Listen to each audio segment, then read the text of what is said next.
We're back. Dude's Nerdery. Oka Studios. Hey there. Sean Solo 8. Salacious. Rom. Together, we're unstoppable. We are, of course, Freeman and a Monkey Lizard, bringing out toys to play. That's right, Freeman and a Monkey Lizard, bringing out toys to play. I'm pretty good looking. Freeman and a Monkey Lizard. Very good looking, I'd say. Very good. No, Sean, what? Yeah, that's what happened Sean's to me. here. Oh. Dude, Sean is like the king of getting action figures early, man. Dude, I watch lucky his these stuff, ones. and then I get mine 5 months later. He's I don't know on what's going fire. on over in Yuma, man. Yeah, I'm about to must be, take a trip. There's one or two sexual favors going on there, I think. Must be Nick Papagiorgio in Yuma, Arizona. Hey, there's only one target. It's lucky, man. Lucky. Yeah, dude. I guess there isn't many of me in this town. Welcome tonight to, right now we have 4 men and a Monkey Lizard, and we are joined by our distinguished guests, our friends Nate and Justin from Out of the Basement. What's up, gentlemen? Hey, What's going on, guys? Thanks for having us. Always good. Thank Always good to have you on. We were trying to remember, we think this is a Nate's 4th and Justin's 3rd. So making Nate still the reigning champion of 3 Men and a Monkey Lizard guest appearances. How's that make you feel? How's that make you guys feel? It feels good. It feels right. You know, Nate might have appeared more times numerically, but I will say I did join during that Halloween costume stream in full get up. So I think that gives me a few That's Fair true. point. And Justin gave me a reach around in that episode as well, so Wow. that gives him extra points. So all right, so we got 4 timers. We got equal 4 timers then, because we're gonna count that. So next time you guys on, we'll have to give Chew like the 5 timers jacket from Saturday Night Live. Yeah. We'll do we'll see if we can get Tom Hanks on and some I other was- 5 timers. I was at least thinking like a trophy, a nice, I want like a trophy where it's got like a bowler on it, but you just label it something else. I'm down for that. That's perfect to me. So let's welcome these guys in. First, Nate from Out of the Basement. What's up, dude? Hey, how's it Looking going, good. everybody? You growing out the hair? It's just more so I partially work outdoors, so I like to have my hat on with my long hair during these cold winter months. So I'll probably cut it once the weather starts getting warmer. I don't know, man. Maybe you go full Keanu. We're not against it. We got Justin from Out of the Basement. What's up, dude? everybody? Good to see Thanks you. for having us on again. 4-timer. It's always a pleasure. Man, we appreciate you coming on and hanging out with you guys. It's always a good chat. Man. And Thanks. we love when good people hang out with us, man. We appreciate you guys. And speaking of good people, we have Yuma, Arizona's Casey Jones, cosplay champion, Sean Solo, king of shorts on Twitter as well. What's up, buddy? Yeah. Nice. Just chilling, man. I opened my first SH Figure Arts today. Oh crap, that thing is epic. Never seen anything like it. Yeah, is that I'm a so teaser? jealous. So jealous you got that Spider-Man. Let me just. Don't show yet. No, you got to give a teaser. Just a little tease. All right, no, I'm pulling you away. No. No, you got to watch the show. It's coming later. You got to watch the show when we get to the pickup. That's how you get the watch time up, guys. And now everybody's favorite quacking monkey lizard, Salacious Rum. No, you can't. No, Pilly. All right, Pilly. No, we cannot give Nate. We cannot give Nate that pink rubber dildo as a trophy. Put it down. I'll accept it. We'll put it on the set.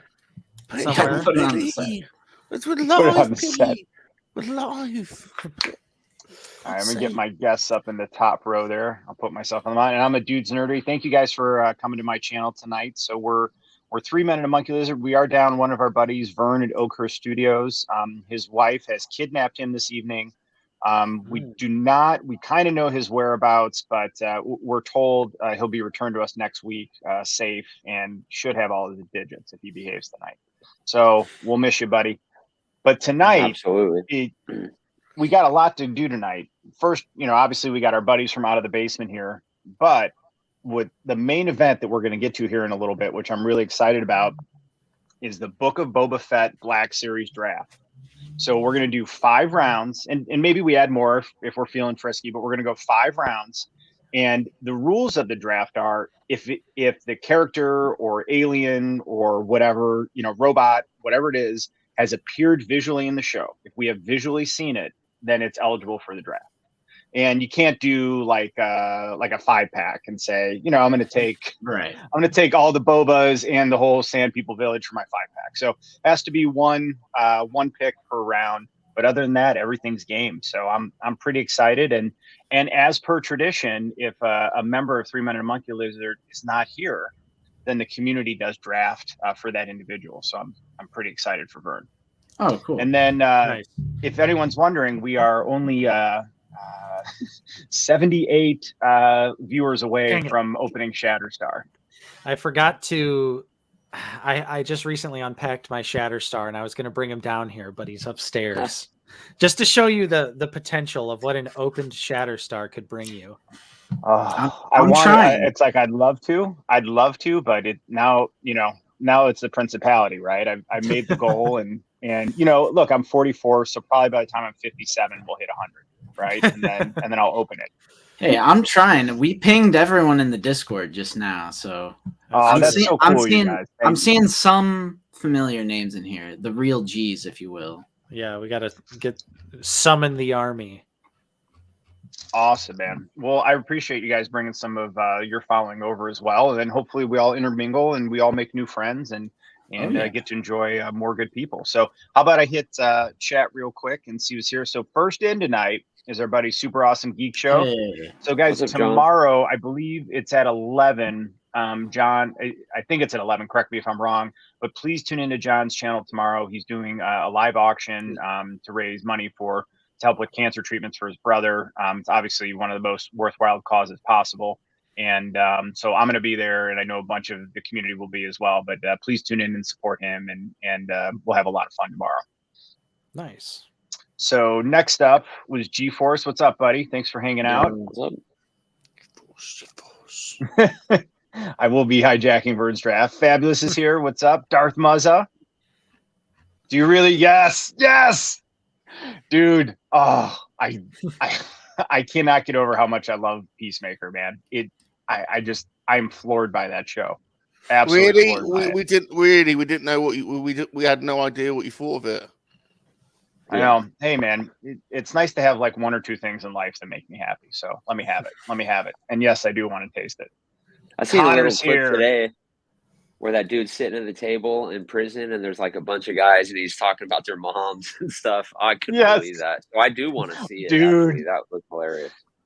Dude, the thing, since not everyone's seen it, I won't give spoilers or anything like that. But I genuinely cannot remember the last time I belly laughed that hard consistently for 50 minutes. Like and then the other side of it is the character arcs and character development are so well done that you're actually emoting and empathizing with all of these characters, and everyone who's on the show has had an arc already that you're actually bought into, which makes you care about them.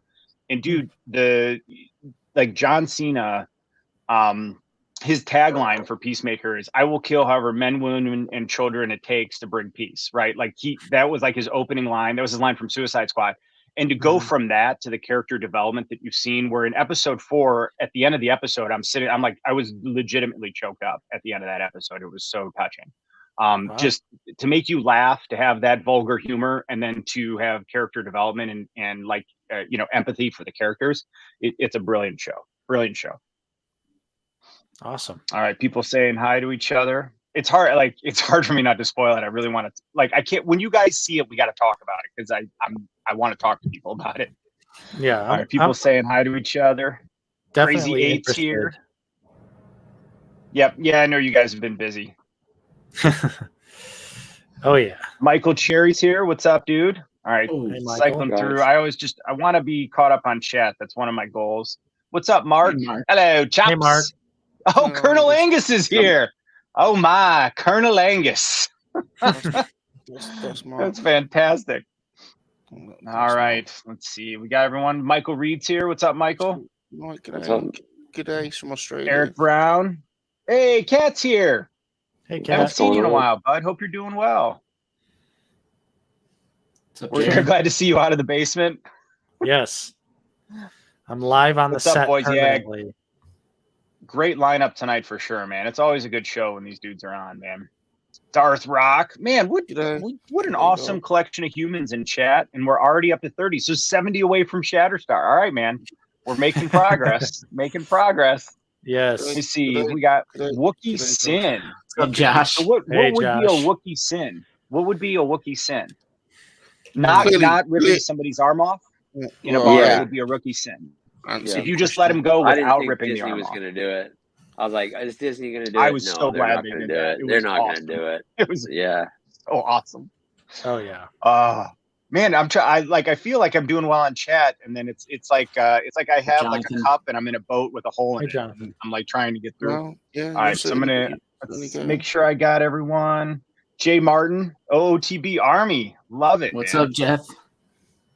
Oh, Jonathan's here. What's up? Nice Michael Reed again. All right, Rolando's here. Dude, hey. What's up, Rolando? What's up? And my buddy Dan Denny. By the way, guys, check out the video he just put out. Dan builds like amazing dioramas. He's so talented and skilled. He definitely does. And put out a really cool video today. So don't watch it now. Watch this, but then when we're done, check it out. For sure. Out of the basement's here. Hey, thank you guys. We're in the if chat. you got like different phones and computers, log in. I don't care how we get to 100 as long as we get there. And then we got I bought 37 laptops and I just have them all open right now watching our show. Right. The game room's here. What's up, dude? All right, people saying hi. Mikey in Houston. What's up, buddy? Mikey. All right. Hello. At some point, I'm gonna. Canadian Blu-ray 4K. How are you, bud? What's going on, people? Hey. Thanks for coming on. All right, I'm not gonna click. There's too much in chat. Holy shnikes. So Canadian Blu-ray, welcome. We got Left Coast. What's up, buddy? Left Coast. We had fun. Left Coast, Dave's Dimension, and I just hung out Thursday night and just talked Peacemaker for a little bit because we're all so excited, and that was ended up being a really fun chat.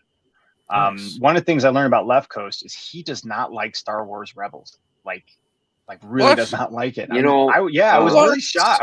Or Clone Wars. Yeah. Too. And again, I'm not like it's okay that people don't like different Star Wars, but I was just shocked because I know. Hang on. Did you I say just he thought doesn't that would like be the Clone Wars? No, he didn't like it. I was really shocked to learn that. I love the Clone my Wars. goal is somehow to get him on board with Clone Wars. I think he might like it if we you know what I actually would say to people, because the first 2 seasons of Clone Wars were a little you could answer the question. It was, but my recommendation would be to just watch the Mandalorian arc. So any show that's with Mandalore and Obi-Wan and Satine, like the whole all the way through the end with Maul, if you just watch the Mandalore episodes, maybe that'll be a bridge to get you into it. Because the storytelling in that is so good, and it fills in so much between Attack of the Clones and Revenge of the Sith, I think. Would you guys think that's a fair recommendation? I'd say Asajj Ventress. Just jump in on the Asajj Ventress and Darth Maul episodes. Yeah. I don't know what I would say to that, because I love the whole show. I even loved like season 1, like the silly Jar Jar episodes and stuff like that. I did too. I like the series as a whole, so I don't know what I would like personally recommend. Maybe like the Darkness on Umbara arc. Oh, Cad Bane, great call by Eric. Cad Bane episode would be great. Totally recommend that. Yeah, and again, like, we're not being mean to him. It's okay to not like certain parts of Star Wars or the MCU, and he's not being a dick about it. He's just expressing his feelings, and everyone's feelings are valid. He's a bit old. He gets confused. But that's honestly, that's one of the things I like about the community. we all respect each other's opinions and we can discuss them and stuff. And it's okay to like have different opinions on these shows and stuff and be cool to each other about it. It's like registered. Sure. It's like a disability being old, really. So you can't blame him. It happens to everyone. Hey, Usual Mike is here. Good day. Hey. Good day, mate. Thanks morning, for coming Mike. and hanging out. Yeah, good morning. He's having a Yeah, nice that's a good point. cup of Joe. Yeah, season 1 with Yoda is good. The first episode, right away, is pretty cool. I like it, but I get it was slower than after. You know what I mean? Once you get to season 3, It's more innocent. Storytelling and yeah. But again, I like the first 2, but I can see where people just watch that if they don't get into it. I can understand, and that's why I recommend maybe just watch the Mandalore arc or jump forward a little bit to get, because like if I stopped watching it, I feel like I would have missed out on arguably some of the best storytelling in all of Star Wars. Easily the best storytelling. Yeah. I mean, it took me a long time to fully appreciate Clone Wars. I struggled mainly with getting through season 1 and 2 at first. Now I'm right there with Justin. Like, I appreciate all of it, but it took me years, and then I finally just said I'm going to skip season 1 and 2, and I just jumped to season 3, watched it all the way that way, and then went back. And then that's how I got sucked into the show. And I feel like Rebels, again, I like all of Rebels. I like every season, but I feel like Rebels started a little slow too. But the last 2 episodes of the second season, like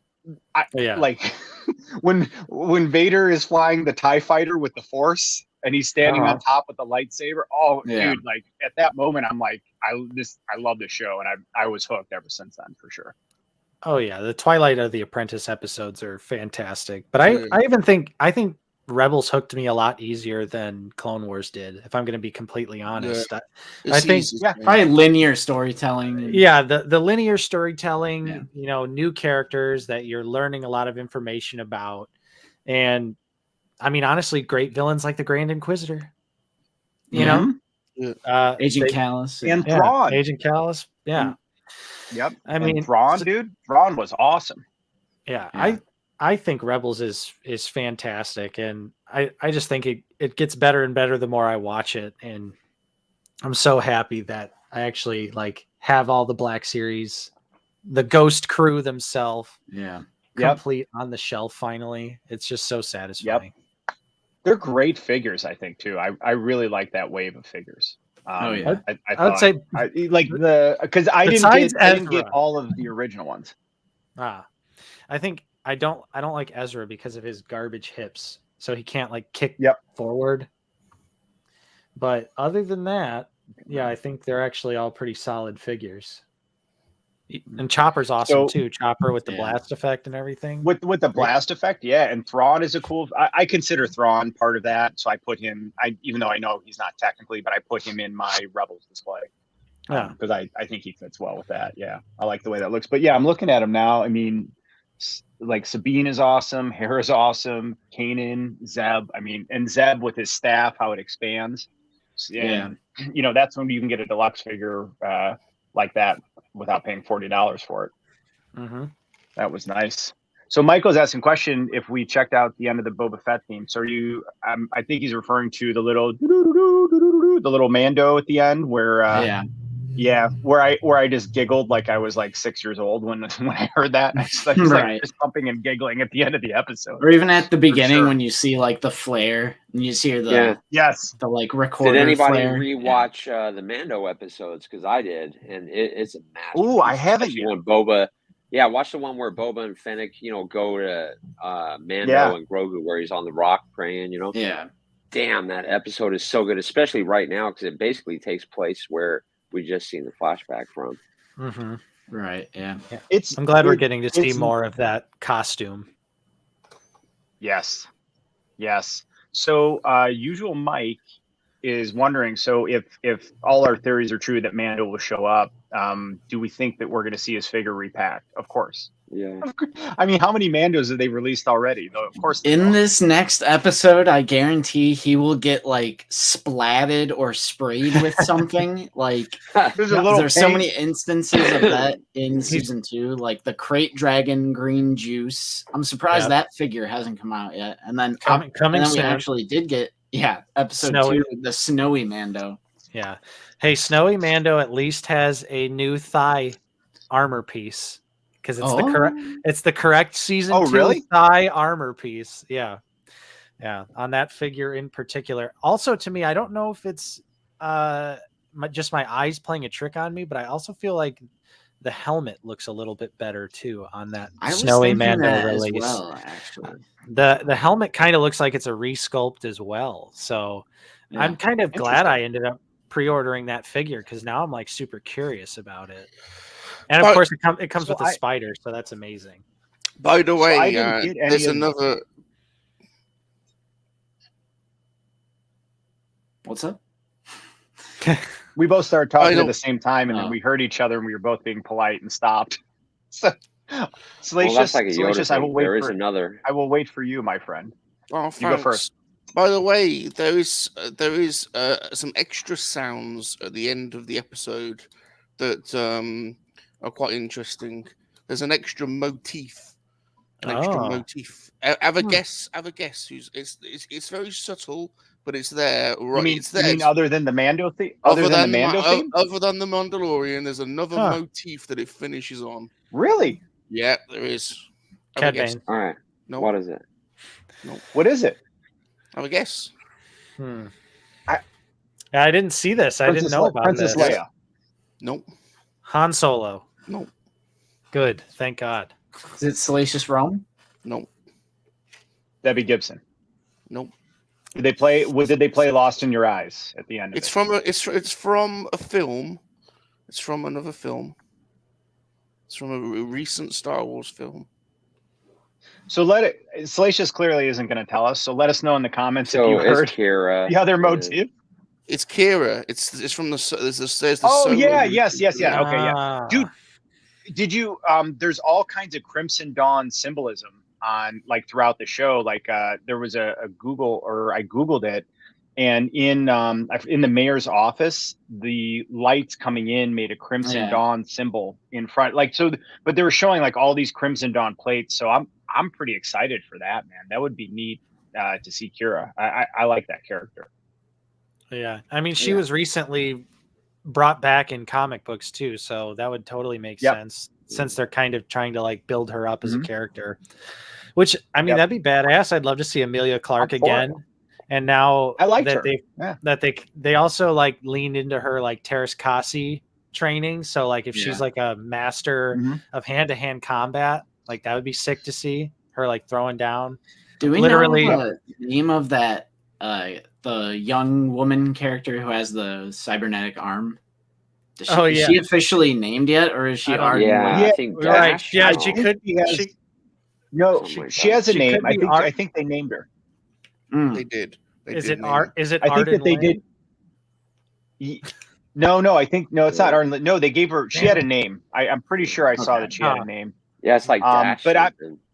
So have you guys read the War of the Bounty Hunters? The whole comic arc? I'm reading it on Marvel Unlimited, which releases it 6 months behind. So I'm 6 months behind. But what I've read so far, I'm really enjoying War of the Bounty Hunters. I think it's pretty good arc. Yeah, I haven't read it myself yet. I read the first issue, but I have come to the realization that I don't want to collect single issues of comic books anymore. So I'm just waiting for the trade paperback. Unless their first appearances, and then your quid's in, kid. Yeah, See, that's true. That's why I like Marvel Unlimited, because I can there's 50,000 comics on there. You know what I mean? You can just read whatever you want, whenever you want. Yeah. And, I know that there's a tactile value to collecting the comic, but, there's only so many resources in space, and absolutely. I enjoy reading them. Yeah. Right. I from a display aspect is what I really don't like about single issues, just because you can't do anything with them. You put them on a shelf sideways. It's just a bunch of nothing. Right. So you have to put them in a long box, and then they're not on display. They're in a box. So Yep. I like having my little comic book display, so I think I'm just going to stop buying single issues again and just wait for trade paperbacks. So once the trade paperback is out for that, I'm definitely going to read it, though, because it's written by Charles Soule, who also wrote one of the greatest Darth Vader comic books of all time. True. So I'm absolutely going to check it out once it's. I think it is finished. I think the trade paperback. I think the run is finished. Yeah. And if you guys haven't read it yet, and again, I always advocate Marvel Unlimited. I think and they just had a sale. It was like $45 too, and it's for a year, and you get unlimited access to like 50,000 comics. But War of the Bounty Hunter is basically Han Solo's body frozen in carbonite is stolen from Boba Fett, and so it's about all these bounty hunters now being contracted out by different syndicates to go and get it. And then I don't want to reveal more, but a certain syndicate gets it, and then they hold an auction, and Boba's there to get it back because that's his prize. And it's an awesome like I actually think that'd make like a good cartoon, like a Rebel style cartoon. That whole War of the Bounty Hunters, I would totally watch something like that. Yeah, Mikey in Houston said he's old too, but he likes Clone Wars. Nice.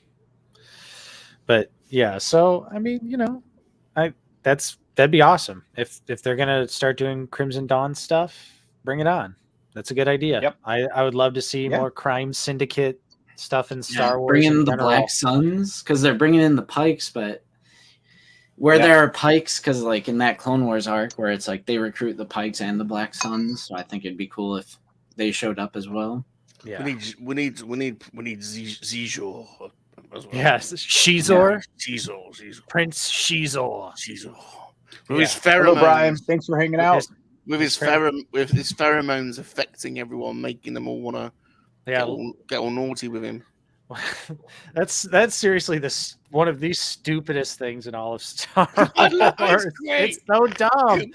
Dumb. Come and stiff me, Nate. Come and stiff me. I love you, Stellacious. I love you. You might get all aroused. You guys need to switch our boxes around so they could like hold hands. Here we go. Here we go. Sniff me, Nate. Sniff me. I'm sniffing. Justin, Justin. Here's the thing, though. He really doesn't like Nate. He likes you, and he's just trying to make you jealous. Like this is all a ploy to make you jealous. Here, I'll pat him. Nate, he's using you. He's using you, Nate. Justin's rejected. Listen. This isn't the first time I've been a puppet in a relationship in my life. You want to be the gimp. You want to be the gimp. Bring him out. I'm the pawn. See, Justin had his chance of Monkey Lizard ASMR. Could have been massive. I honestly think it would have been the next big thing. I think so. So guys, let me ask you guys. So would we like to discuss a little bit keep talking maybe about Boba Fett for a little bit and then get into some weekly pickups and then do the draft? Do you guys, how does that flow sound to everybody? I don't mind. You're the captain. I feel like you're the captain of this shit. Yeah. Well, but I'm a big believer in, everybody, it's important to make everybody happy and everyone's enjoying themselves. Yeah. I love democracy. Do it. Yeah, I like the Book of Boba Fett. I do. Yeah, that is a hot take to some these days. Yeah, I think the criticisms that I've heard are totally understandable. Yeah, and to a degree. Yeah, to a degree. I get it. Yeah, not in like panic rage mode. But like, I think it's fair to say the scooters were visually jarring. They didn't bother me, but I can understand why some people felt they were visually jarring. I understand that. Yeah, there'll always be like that certain portion of people who are like, not my Boba Fett. Like they ruined Boba Fett just by having him talk, or like They want an entire series where Boba Fett just walks up to everyone. He's no good to me, dead, and then shoots someone, and then walks over to someone else and goes. Right. So here's the thing: when they announced Boba Fett, and this was before Mando, right? Like when you really understood what's going on. In my mind, I kind of thought it might be like a Bounty of the Week type show. right? Where he goes out and he kicks someone's butt or he does something every week. But what we got was a true character arc and story that's kind of like Dances with Wolves on Tatooine. So like as soon as he punches his way out of the Sarlacc, it was literal metaphorical rebirth. He's stripped of his armor and now he has to find out who he is and build himself back up. And part of the show is him figuring out who he is because he was doing what his father did. He was just being, the next version of Django, and him being with the Tuskens. He's when he comes out of that tent, he's fully reborn when he's in that. He doesn't have his armor, but he's got like the Tusken robe and everything on, and he's got his gaffy stick. And I thought that was so much more interesting than him just kicking somebody's butt every week in a bounty of the week. I love the arc, and I love that, like, the lessons he's learned and that how he's applying it on Tatooine. And I don't know, man. I find stories interesting when you can identify and empathize with a character and see their development. Yeah, that's totally. Yeah, typically a story with a essentially a one-dimensional character like Boba Fett would get old. It would get old really quick if it was just Boba Fett going from place to place, capturing bounties, shooting people. It'd be the Mando 2.0, basically. Repeating famous lines from the movies, things of that nature. It's like I'm glad it's so much more than that, because I think it could have also been super easy for them to just do that. And it would have been so easy to do that. Yeah. Yeah. But I do think that there are, there's genuine criticism with the show. And there's even some things that bug me too. Like Justin and I, we talked about it on our stream, but, we thought that the whole scooter debacle, I don't agree with people saying it didn't feel like Star Wars, because to me, it just felt like maybe, something that clones. Yeah. Attack of the Clones immediately pops into my mind. The first thing I thought of was Dax's Diner, and then the Corvette that Obi-Wan and Anakin stole and drove. Yeah. Just the vibe of Coruscant in general. But I do agree, though, for them the colorful, clean bikes and them as characters are also like really clean as well. Just doesn't seem like something that would be on Tatooine, Yeah. That's exactly what I said last week. So and it's like the whole like cybernetic thing was never like previously established. So I'm like, I don't know. I guess I just never thought like, Vader there's like cybernetic. But Vader, like on Tatooine, there's just like a cybernetic parlor on every corner that Boba can walk into, and but think to about me, it didn't seem previously established. No, but the way I thought about that was like, if we think everyone on Tatooine is like 50 and old and covered in sand, right? Like maybe there are young people on Tatooine, and that kind of makes sense to me. Maybe what the youth would be like that. And that to me, if you think about like cybernetics, if you read like in the comics and everything, and then with Vader, the technology is actually pretty bountiful throughout, that universe. So to me that it fit, and it's an area we haven't explored, but I do understand why it's jarring to some people. I get it. Yeah. Because we see Tatooine not only in the original trilogy, but also the prequels. So, I mean, to me, the tone or the setting of more so of Tatooine was pretty consistent between A New Hope and like Phantom Menace. Mm-hmm. Yeah. I don't know. It seemed like the same, And some people are being like, "Oh, it's in a crater now." Pod racers, I mean, to assemble a pod racer, you have to have some pretty advanced technology. So I don't see how they couldn't have people, in a dirty ass bar like they were in, upgrading themselves. Right. Mm-hmm. Yeah. So, because if Anakin and his mom and them were a slave, they can afford to build a pod racer out of parts. I'm sure they can. It's just wild. To me, I think no show or movie is probably ever going to be 100% perfect. And so I think even with anything on Disney Plus, right? Like there might be a couple things here and there, but the way I look at it is like a lot of these shows, it's probably, to me, I like 98% of it. And so what I try to do is just acknowledge, say, yeah, here are some things I would change, or here are some things you could do differently, but you do it in like we're doing, just conversation, like dudes talking. Oh yeah. But it's like an I focus on the 90 almost. Yeah, but it's like I focus on the 95% I love. You know what I mean? Yeah. And I think because if you don't, you're robbing yourself of joy you know what I mean, for that 5% maybe that you're not crazy about. So that's how I've approached it. Oh yeah, 100%. It's just you specifically asked, like, or someone said like, "Oh, I have a few problems." I'm like, "Oh yeah, well, it's okay. It's Star totally Wars, and it's Star Wars." So it's like I feel like Star Wars is held in such a high regard that, of course, you're just going to be looking for like every little detail. But too many people take that too far, and it's like, oh, now the entire show is ruined because he said, "I need to get to my ship or my fire spray ship." Or the entire show is ruined because there's a scooter. Oh, that ship scene was so sick, wasn't it? Scooter. Oh, the Sarlacc. Because I like. Oh, with the scooter. Oh, that was sick too. But the escape, I was thinking like I was ripping through the concrete. Oh man, that was so they cool, mastered the show. And how many times have you guys seen it? I've seen it 3 times. I'm telling you. I've watched every episode 3 times. Yes. It's a masterpiece, man. I don't care. I love it. You know, I'm glad I feel this way about the show. I'm so thankful because I don't understand. Well, I do understand where people are coming from. Right. But you're going too far, like the zipper thing.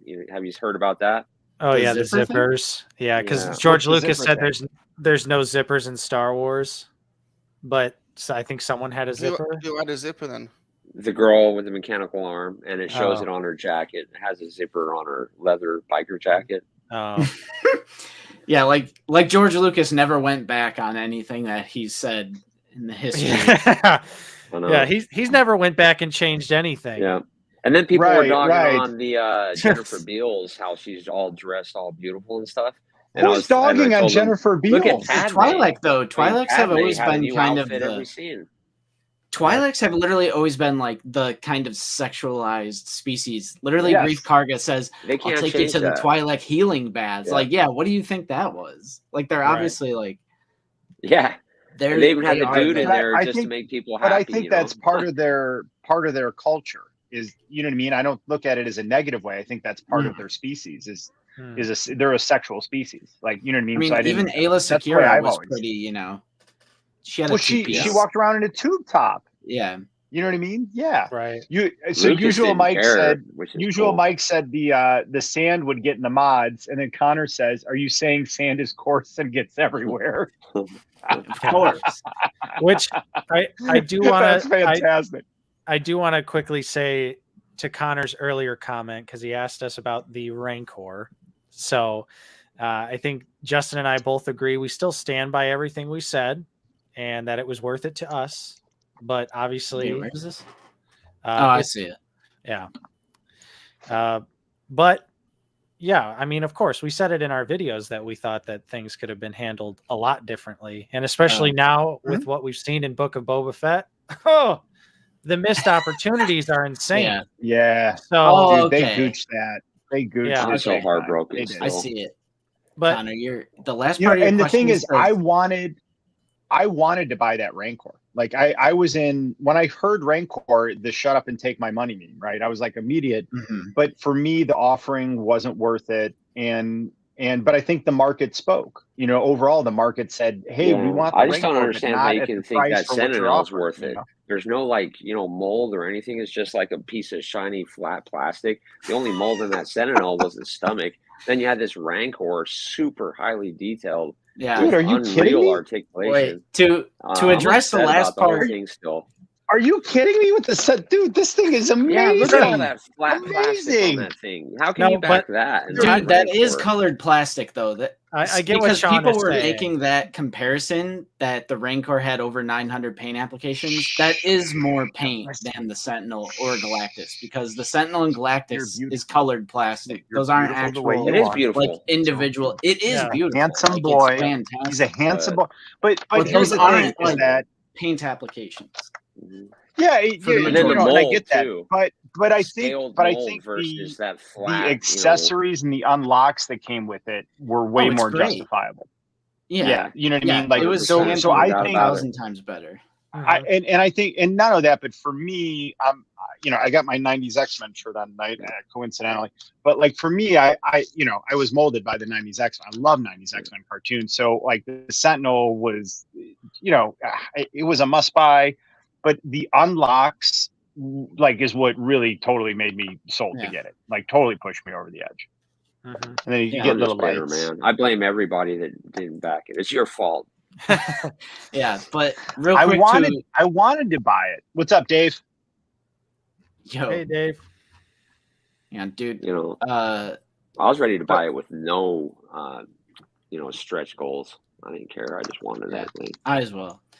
But to answer the latter part of your question, Connor, because that's what kind of sticks out at me, is you say now that the dust has settled, do you think it could have been handled differently? But we were saying since the very beginning that they botched it and it was like a terrible campaign, but we still wanted it. But we fully acknowledged throughout that whole thing that like the tiers were laughable. You know, the presentation was bad. They didn't market Malakili. Like they bumbled the announcement even. Like the announcement trickled out months before. And when you have an announcement like that, you got to punch. Yeah. Right. So, yeah, it could have been. What's up, Nathan? Give it to me. I could have handled it better. Of course, it could have been handled better. But the point that we were making is that regardless of all that, I still wanted it, even with the, laughable tiers or anything else. I just wanted my Rancor. And for the engineering that went into a massive figure with over 45 points of articulation, 900 paint applications, and, et cetera, et cetera.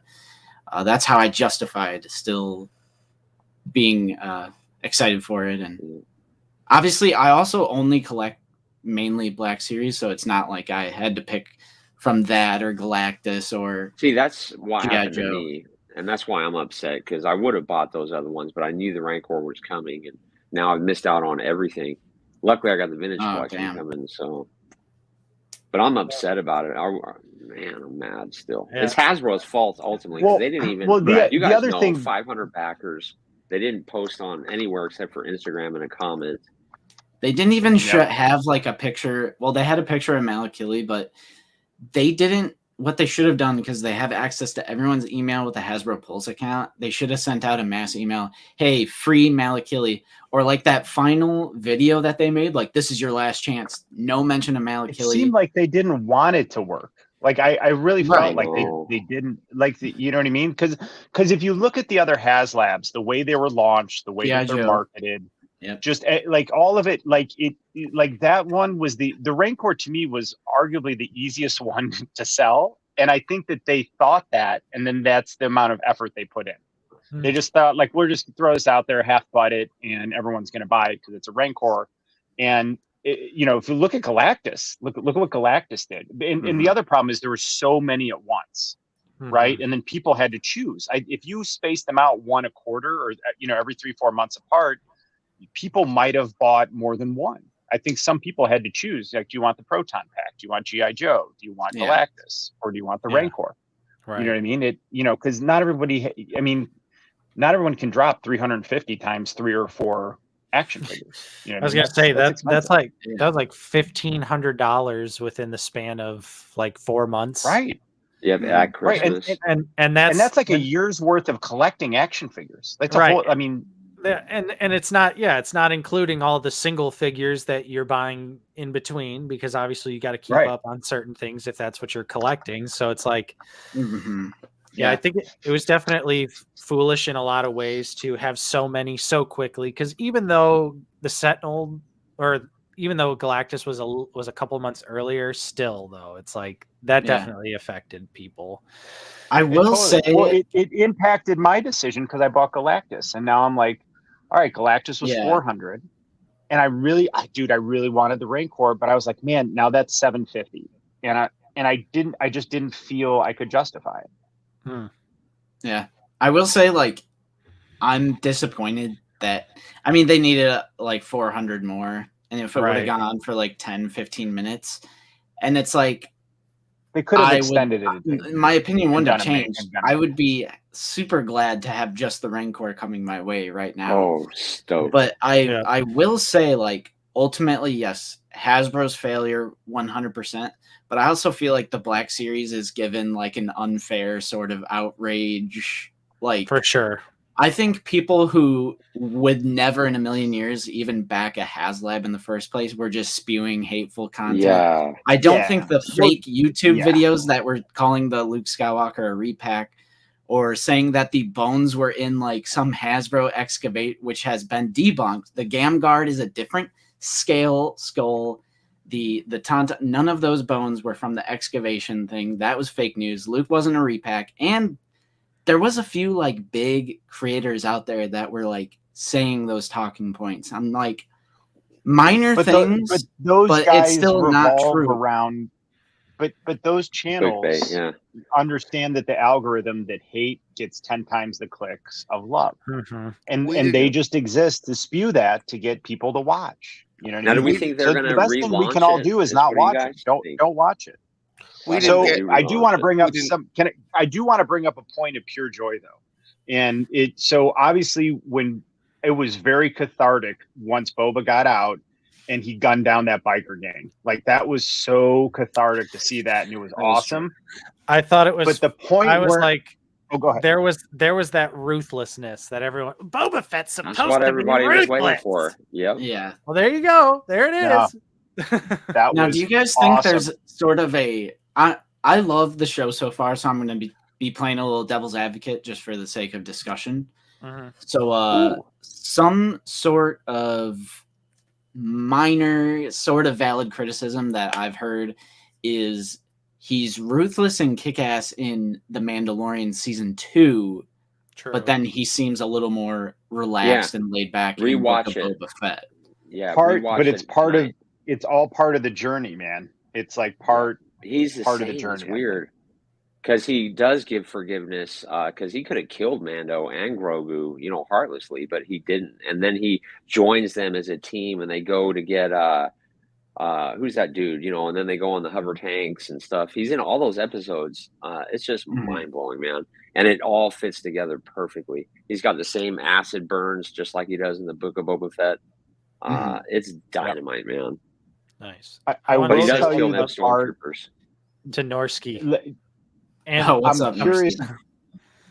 I want to ask you guys if you felt the same amount of joy as I did when Fennec released that sonic charge. As soon as I saw it, I was like this. I was like squealing because to this day, that is one of the most in awe sci-fi moments I've ever seen in a theater is when he released that sonic charge in Attack of the Clones. So when I saw that come out, seismic charge, dude.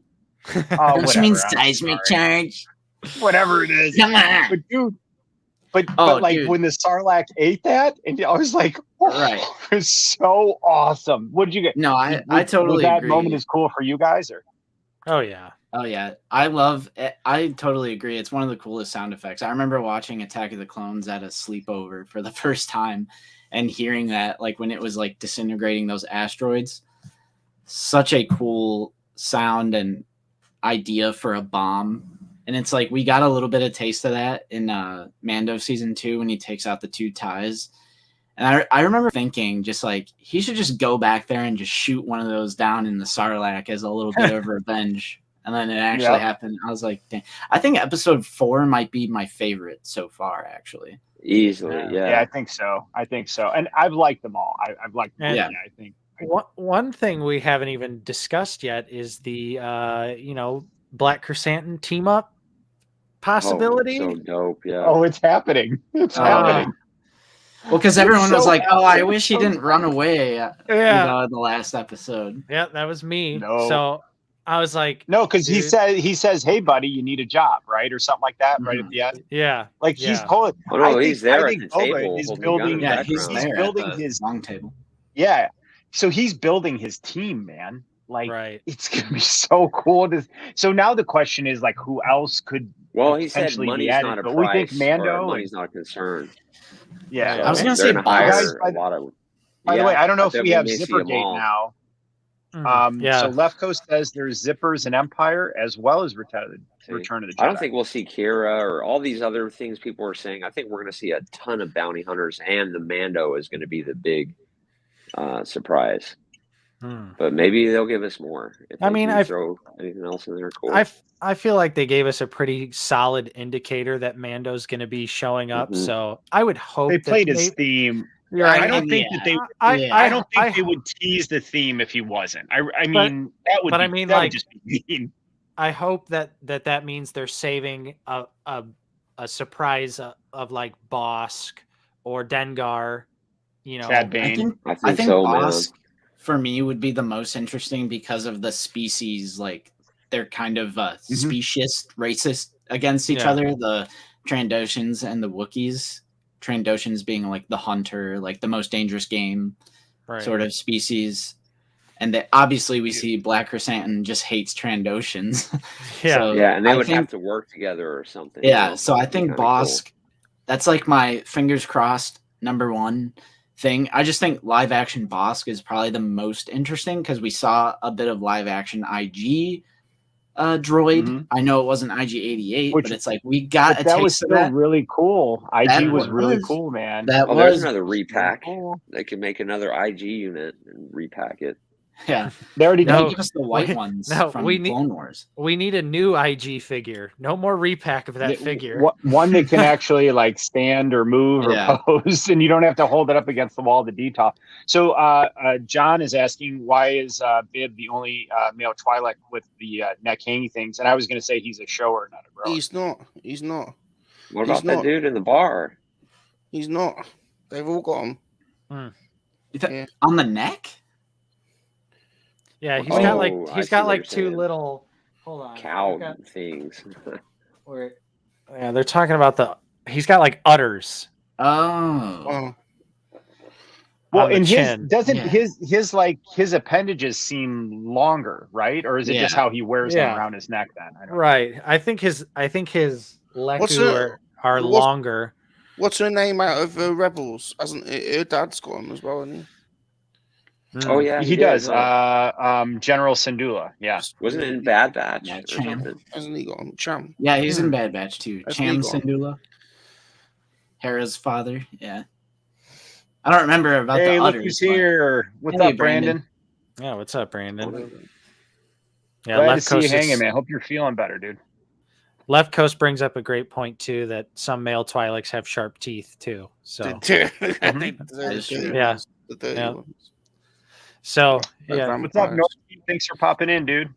Yeah, nice to see you, Norsk. See, Salacious is just promoting himself. That's good. Yeah, Thank you, Salacious. Of course.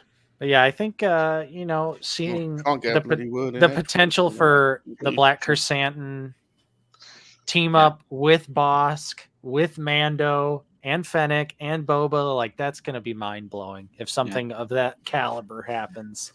Right. And I especially loved in the last episode too, just the Chrysanthemum carnage. Yeah, episode 3. Mando so and Bo-Katan will probably show up, huh? And who else? By the way, if I'm ever like in a fit of rage or having some kind of anxiety attack, can I just have Jennifer Beals talk to me for 3 minutes? Yeah. Like, holy cow! By the end of that, I was so calm and relaxed. And then when he was like snap and ripped his arm, I was like, "Oh, that was that's awesome." Part of the episode. Hit it, Max. I was like, "Yeah, hit it, Max." I did the same. Hit it, Max. Dude, but that was sick. Honestly, I think if she didn't do that, he would have killed that last guy. He totally would have killed him, and she diffused him enough to where he's like, I'm still just going to rip his arm off. Well, and that's not even the biggest deal because they grow it back. Right. Well, and I just remind me what Han said. He's like, yeah, you don't want to make a Wookiee mad. You know, right. What he says doesn't, or a droid doesn't rip people's arms out of their sockets. Right. Mm-hmm. Very cool. So, Salacious, what would you like to say? Oh, what are we talking about? What are we talking about? Bob is drunk. Dude. Bob's been making a lot of prank calls lately. Your thoughts on Book of Boba Fett so far? I really like it. I really like it. It gives me the nostalgic feelings. Gives me the nostalgic feelings. Takes me back. Takes me back. I like seeing the palace. I liked it when they had the little probe droid out of Prometheus, and it mapped the palace, and you got to see all the different rooms, and you got to see the chef droids, and the little rat catcher droid as well. He's so sweet. It was so cool. Do you guys ever think that goes a little bit too far into like borderline, like kind of slapstick, like just a little too far? Made me giggle. But it's always very prequely. Very prequely. Yeah, it was very prequely. Yeah, and it's okay. I mean, because you got to remember, there's younger kids watching too, so there's got to be some stuff in there for my daughter, littlest daughter, loved it, man. And I like it. I like when Star Wars has like levels of everything for everyone, because it should be for like the 7-year-old, and and I hope I'm still enjoying it when I'm in my 60s, and so if you have all that in there, then hopefully everybody gets a little bit of what they're looking for. That's true. It's a good balance. It's a good balance. Good point. Fair point. I also like to reserve my judgment until like the very end. That's why like I normally don't say that much, because like I'm just in it for the ride, like so many people are so reactionary and they're just like freaking out. I'm like, we gotta calm down for a second, which maybe it's something because I feel like Mando didn't have this level of backlash to it. So maybe there is something to it, but I'm not just seeing it because I'm like Star Wars. There's less expectations because no one knew who Mando was. Right. You know I think what I mean? The problem is it's Boba Fett. Oh, right. Yeah, I think that's the issue is, people, like you said, dude, have expectations of what they thought was going to happen. It's that damn Kenner generation, man. It's that also, Mando, look how he was introduced. Wait, dude's I don't care. I'll say it. It's the vintage Kenner people. They're pissed because Boba Fett's not cold-blooded murderer. Oh no, Justin's gonna get out of the basement. I'm saying it live on Kenner stream. Canceled. Yeah, please direct your hate to Out of the Basement, not to a Nerdery channel, because I am part of that Kenner generation. Just Justin exclusively. Yeah. So, but you know what? I think it's those people who hold Boba in such a high regard. That's why I also think. All right, maybe too political. I think there's people of all ages that hold Boba Fett to a ridiculous. That is true, but it's like they've had him for years and years, for decades. It's like in your mind, right. And there's like, all the it's been decades and decades. But the other thing I remind myself of, and this is a lesson that I continuously have to relearn, and it's something my mother told me for years, and she always used to say, "Don't plan your joys. Don't decide before an experience what you're going to be happy about, because if it's anything different." And it didn't meet whatever you created in your head, then you just thwarted your ability to enjoy an experience. So, look forward to things, but don't plan out what's going to make you happy about it. Look forward to watching Boba. No, and dude, it's a valuable lesson for everything in life. It applies to, well, that's just bad because it was bad. But but you know what I'm saying? The same thing with like, but I have in my mind what's going to happen. And if it doesn't happen, then I hate it. Then you're upset. So, yes, and I mean that could go to MCU. Big generalization. Yeah, but it's sage wisdom from my mom. So it's a good lesson that I'm always trying to remind myself of. Oh yeah. There you go. Yeah, Left Coast brings up a great point. It is the fandom menace. It is the fandom menace that's ultimately the culprit. But then again, they're never satisfied with anything. So it doesn't matter what the show is, what's going on. It's just an endless cycle for those particular people. Super awesome. I'm kidding. It's not every single Kenner person. I'm kidding. I have a very blunt sense of humor. I'm kidding. I'm not saying it's you damn old people. That is true. I feel like people have misread me and Justin for years. Our humor is too I'm kidding. It's too deadpan. But that's a more accurate thing. And I hate, like, I don't want to get political, but it is the fandom menace. And I knew ever since that trailer of the young woman with the shorter hair and she like skidded on the speeder and like it came to a halt, I knew right then and there, there's going to be controversy over this in some way, because it's a new young woman character. And it was that episode 3 that they kind of came out of the woodwork. But it's like, I agree with some of that criticism, like the clean scooters feeling out of place for Tatooine. I agree with that. Seems like something you'd find in Coruscant. But I just knew that was going to be like a controversial thing in the show. And there was another one where he says, fire spray, which I have an explanation for. If I was going to say, like, can I give you a ride home, or like, do you need a ride home in my 2016 Honda Civic? No, I'd be like, you need a car ride? Like, let's get to the car. So I think, like, if they really wanted to get rid of the Slave One name, they just don't have to refer to it as anything. Let's get to the ship. Right. You know what I mean? Yeah, I feel like, if you want to call it the Slave One, just call it the Slave One. Absolutely. Yeah. It doesn't matter what some Kathleen Kennedy is not hiding in your closet with a trank dart and then going to throw you in jail if you do. You know what I mean? Like, it's okay. Like, call it what you want. It doesn't matter what some corporation, like, what is canon to you? And we say this all the time. Yeah.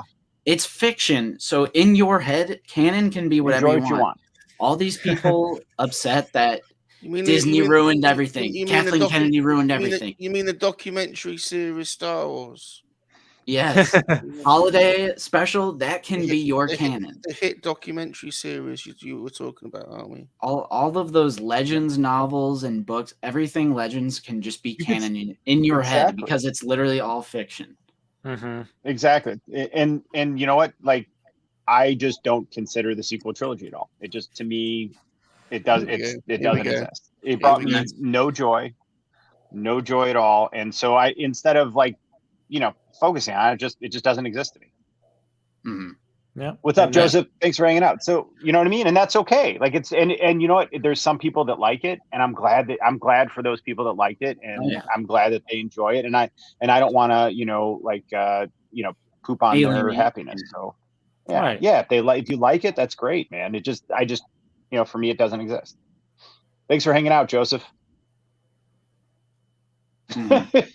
Ghost invited James Gunn. Nice. Good luck. I'm sure he's going to RSVP right away. He really shows up. Hey, what's up, guys? If he shows up, that would be amazing. I highly doubt it. Yeah, I mean, I feel like so far, Book of Boba Fett is awesome, and I like how Justin looks at it as well. And because we had a similar opinion about the Bad Batch. Like, Bad Batch was nothing mind-blowing. It wasn't crazy end-all be-all, but it was still good, and it was still fun to watch every week. And I feel like, at least so far, obviously there's a few episodes left. Boba Fett's not been anything mind-blowing, but it's good, and I'm excited to watch it every single week. Mm-hmm. And I'll save my final criticisms of the show for when at least all of season 1 is complete, because we still don't know where it's going. So criticizing elements of the story or criticizing Boba Fett as a character, it's like, well, we don't know the full picture yet. So yeah, we haven't. And there's 3 up. Is it a 7 episode? There's 3 left. Or is there 4 left? Yeah, I think there's 7 episode total. So 5, 6, 7. Okay. Yeah, 3 left. Yeah, so 3 left. Our fingers 5, 6. Very cool. Yeah. So Dave says we need shirts that say "Hit It Max," and I will buy one right now if they make one. With 100%. That was such a great moment, man. So, and that's the thing, man. If we focus on, like, just those couple little things maybe that didn't feel right, we're missing the joy of just that moment. Like, the Hit It Max moment was just awesome. Awesome. Absolutely. That's how I look at it as well. It's just like every week I watch it, I enjoy it. There's a few nitpicks that I'll have, like, that was a little too, like, comedy for me. That was a little too, like, on the nose comedy for me. But I'll have those little nitpicks, but it's not like some reactionary, like, the entire thing is ruined because of this. So I enjoy it. I think it's headed in a nice direction, and it's fine for Star Wars to have these, like, condensed little stories that's just on this random desert planet. There's a crime lord doing his thing. I am very excited for next episode because this is post Mando season 2. So maybe we'll also get an idea of where the Mandalorian season 3, or, like, at least what Din Djarin is up to. That's what they're going to do. They're going to plant seeds for season 3 in these next few episodes. Right. So we don't get attached to Grogu and we know what's going on. I totally think that's what's going to happen. I agree. And Eric makes a really cool point, is that the Chef Droid takedown did have a little bit of that Indiana Jones feeling. where Harrison Ford just pulls out the gun and shoots the guy. And they were making fun of Boba. That did have a little bit. Where he's like, I am Boba Fett. Do you know who I am? And Fennec Shan's in the back just laughing at him like, man, you idiot. It was great. Yeah.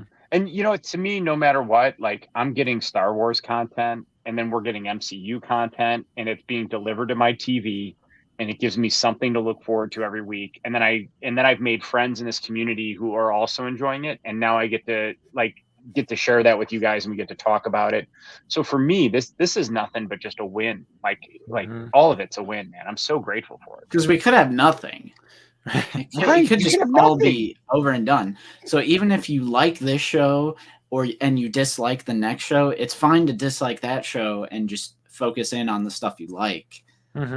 Like literally Clone Wars Season 7, Jedi Fallen Order, The Mandalorian, Bad Batch, Visions, sequel trilogy, like the endless books, comic books. There's all sorts of there's all sorts of other Star Wars media to focus on. There's so much good, and there's a nice variety to where like I feel like people ruin it for themselves when they, even if you passionately What's up, Sith Vicious? Dislike something. Hey, Sith. Like, for example, I passionately dislike the sequel trilogy, especially, 8 and 9. I heavily dislike the hate flows through me 7 through 9. Yes. But I never give it a thought. Like, I don't like I criticized it when it came out. I still have all of my reasons for why I don't like it, but I choose to focus on the Clone Wars Season 7, Jedi Fallen Order, Book of Boba Fett, Mando, Bad Batch.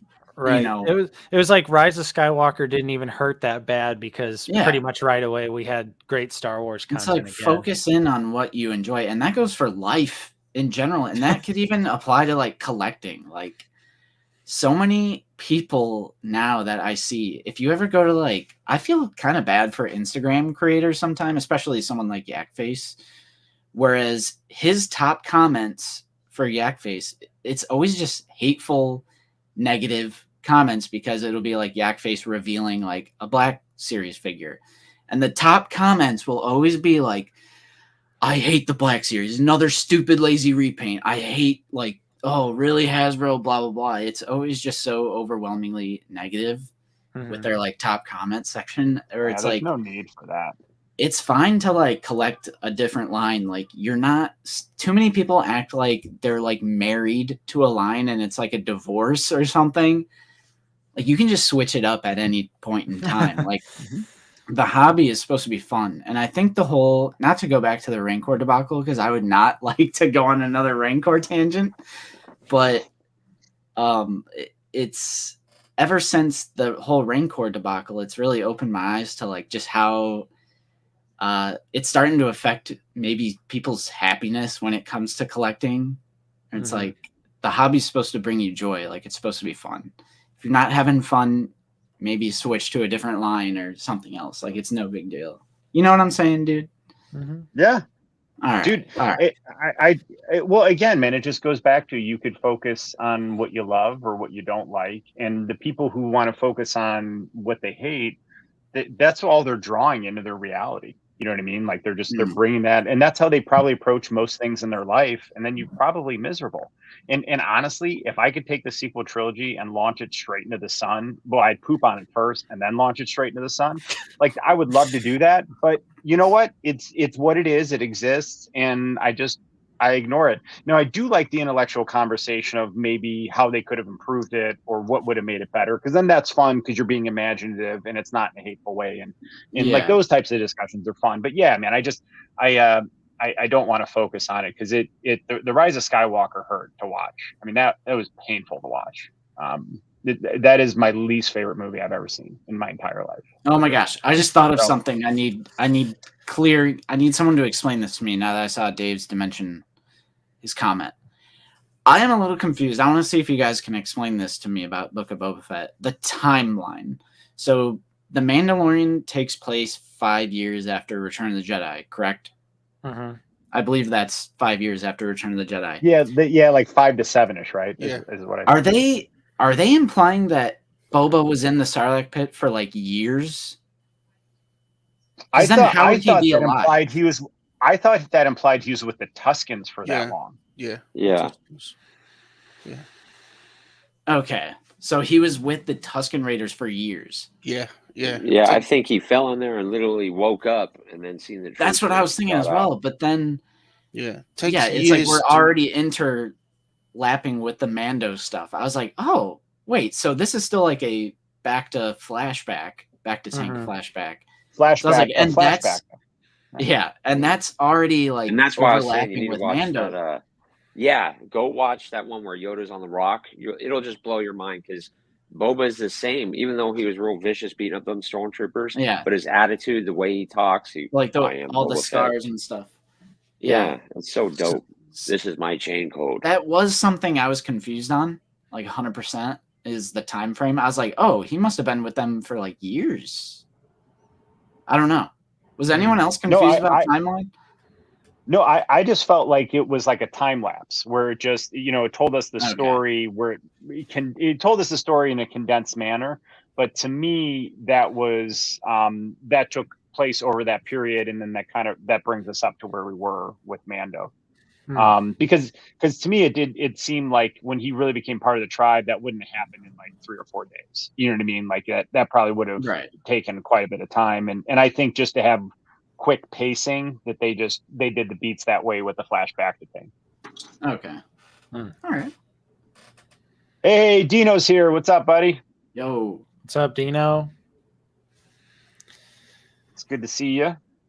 Man, I've never had a harder time keeping up with chat, and I mean that as a compliment, guys. I really appreciate how active everybody is. So I'm sorry if I'm behind. I'm trying to keep up. All right, so listen, I wanna stay on Star Wars, but I'm gonna pivot to something. I'm gonna share my screen here in 1 second. And when I saw this, I had one thing that immediately popped in my mind, and I just want to see if you guys had the same opinion. So I'm going to pull something up here in 1 second. Let me do this. All right. So there was a casting announcement for Ahsoka. Oh yeah, I saw this. And so hang on a second. Man, my laptop sometimes. Yeah, I don't want your notifications, Hollywood Reporter. Thank you. All right, so I'm going to share this screen, and I have a theory. And again, I'm not planning a joy. It's just this was the first thought that popped in my head, and I literally was like, the thought that this could happen made me excited. So I'm going to share screen, and we're going to go to this right here. So Mary Elizabeth Winstead, who I think she's married to Obi-Wan or they're together, has been announced she's going to be in the Ahsoka series, and I'm a fan of hers just from Scott Pilgrim vs. the World. That's one of my favorite shows. My favorite movies. I love that movie. But when I saw this picture, my mind immediately went somewhere. Do you guys have any thoughts or theories on who she could be playing? You dirty bugger. You absolute dirty bugger. I don't know about your sordid, jiggly bit of rubbing antics. In the nerdery. That's the first thing you said in like 30 minutes. Well, first chance I got. Lock yourself in the nerdery. Put a big picture of this nice lady on. Make sure Lily doesn't come down. He starts rubbing his jiggly bits. That's not what I'm talking about. I have a theory on who as an actress she might be portraying the character in the Star Wars universe. Oh, I thought we were doing naughty stuff. No. So anyways, I'll tell you my theory. I think she's playing Padawan Princess Leia. Ooh. No, she's really tall. She's really tall. This is Mary Winston. She's. They can do camera magic. Have you not seen Mary Winston in real life? Yeah, Lord of the Rings. You could totally. But listen, look at her. She's a great actress. She has the chops because. At some point they will do Leia. She has the acting chops to do honor Carrie Fisher. She's way too old, and she's not too old for that. For where Leia would be 5 years, because you're looking 5 years post Return of the Jedi. Mary Winston's in her 30s, right? 5 years post Return of the Jedi. Leia would be about 30, wouldn't she? I think she could be age appropriate. Little makeup. She kind of has the look. little And digital she's an actor, de-aging if too, they wanted where to. People won't crucify her if she did play. She's Leia. a great actress, and she's already shown she can do action movies. Like, she has the chops for it, right? And she's a great actress. She has the look, right? And here's and again, I'm not planning a joy because she might be a bounty hunter that wears a mask the whole time. You never know, right? Who knows? She could be an alien. Yeah. It's CGI, right? So whatever it is, she's a great actress. So I think it's cool she's joining the universe. Yeah. But one of the things that was the hardest about the sequel trilogy was that Leia had a vision that her son was going to die, so she just stopped being a Jedi. And I think that was such a miss to not show just badass, like super powerful Leia, like super powerful in the Force. I would have loved to see Leia be a badass and use a lightsaber and use Force powers and not be Mary Poppins. And the sad thing is that her son dies anyways, right? So it's like there was no point to her sacrifice. But anyways, so that was my thought. Do you guys think that's possible, or do you guys have any theories? I don't think. And again, it was announced for Ahsoka. I don't think she matches Leia. I think she's a very beautiful lady, and I'm happy she's in the show. And there'll definitely be some naughty rub time around here. I'm sure there will be in the nerdery too. But I'm not sure she's channeling Leia. That's my view. What do you guys think? I can see what you're saying, dude. I definitely see what you're saying. I don't know how they would get Leia and Ahsoka together. And That's also true. Like a story sense, you know? Well, Luke's out there with Grogu. Right. So Leia's out there. Leia at that point is a Padawan. So when Luke showed up to get Grogu, Leia's still a Padawan in the Jedi Order, right? I mean, Leia exists at this point in time as a Jedi. Right. Yeah. Okay. So why wouldn't Ahsoka try to find Luke? I mean, like if Luke could find Grogu, why couldn't he and Ahsoka find each other? Yeah, Ahsoka's also not a Jedi. She's a gray Jedi. They'll bring Alvin in, and her and she's not a gray Jedi. Solo will be together too. Look, in my head canon, she's a gray Jedi. All right, that's dude's head canon. She's a gray Jedi. I feel like if we saw like Leia and Grogu and Luke again in the Ahsoka show, it would be like a brief cameo. Like Ahsoka needs to go to the Jedi Temple for some reason. Yes, to get something like that. And then all of them are there, and they're like, "Hey, what's going on, Ahsoka?" But what if Ahsoka and Leia branch off for like an episode and go on a mission together? And then Ahsoka is teaching Leia about the Force and about like what she learned. And then Leia's asking Ahsoka about Anakin. Like, how cool would that be to see that conversation? Right. Yeah. I mean, it could definitely lead to some cool moments for sure. Oh yeah, flashbacks, more back to crap. Yeah. Flashback to things.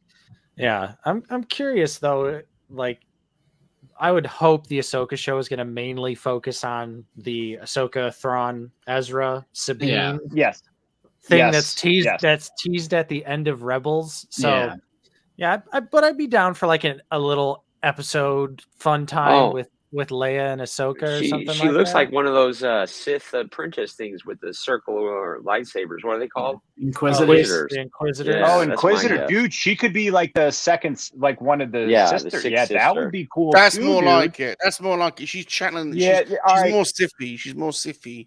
She's channeling. That's more probable. It's more probable. Even if she's not. Are there Inquisitors post Return of the Jedi? Right. Because I think it's implied that Inquisitors were phased out in between Revenge of the Sith and Star Wars because it's like, all right, we did our job. Like all the Jedi are wiped out. They didn't know about, Yoda or anyone.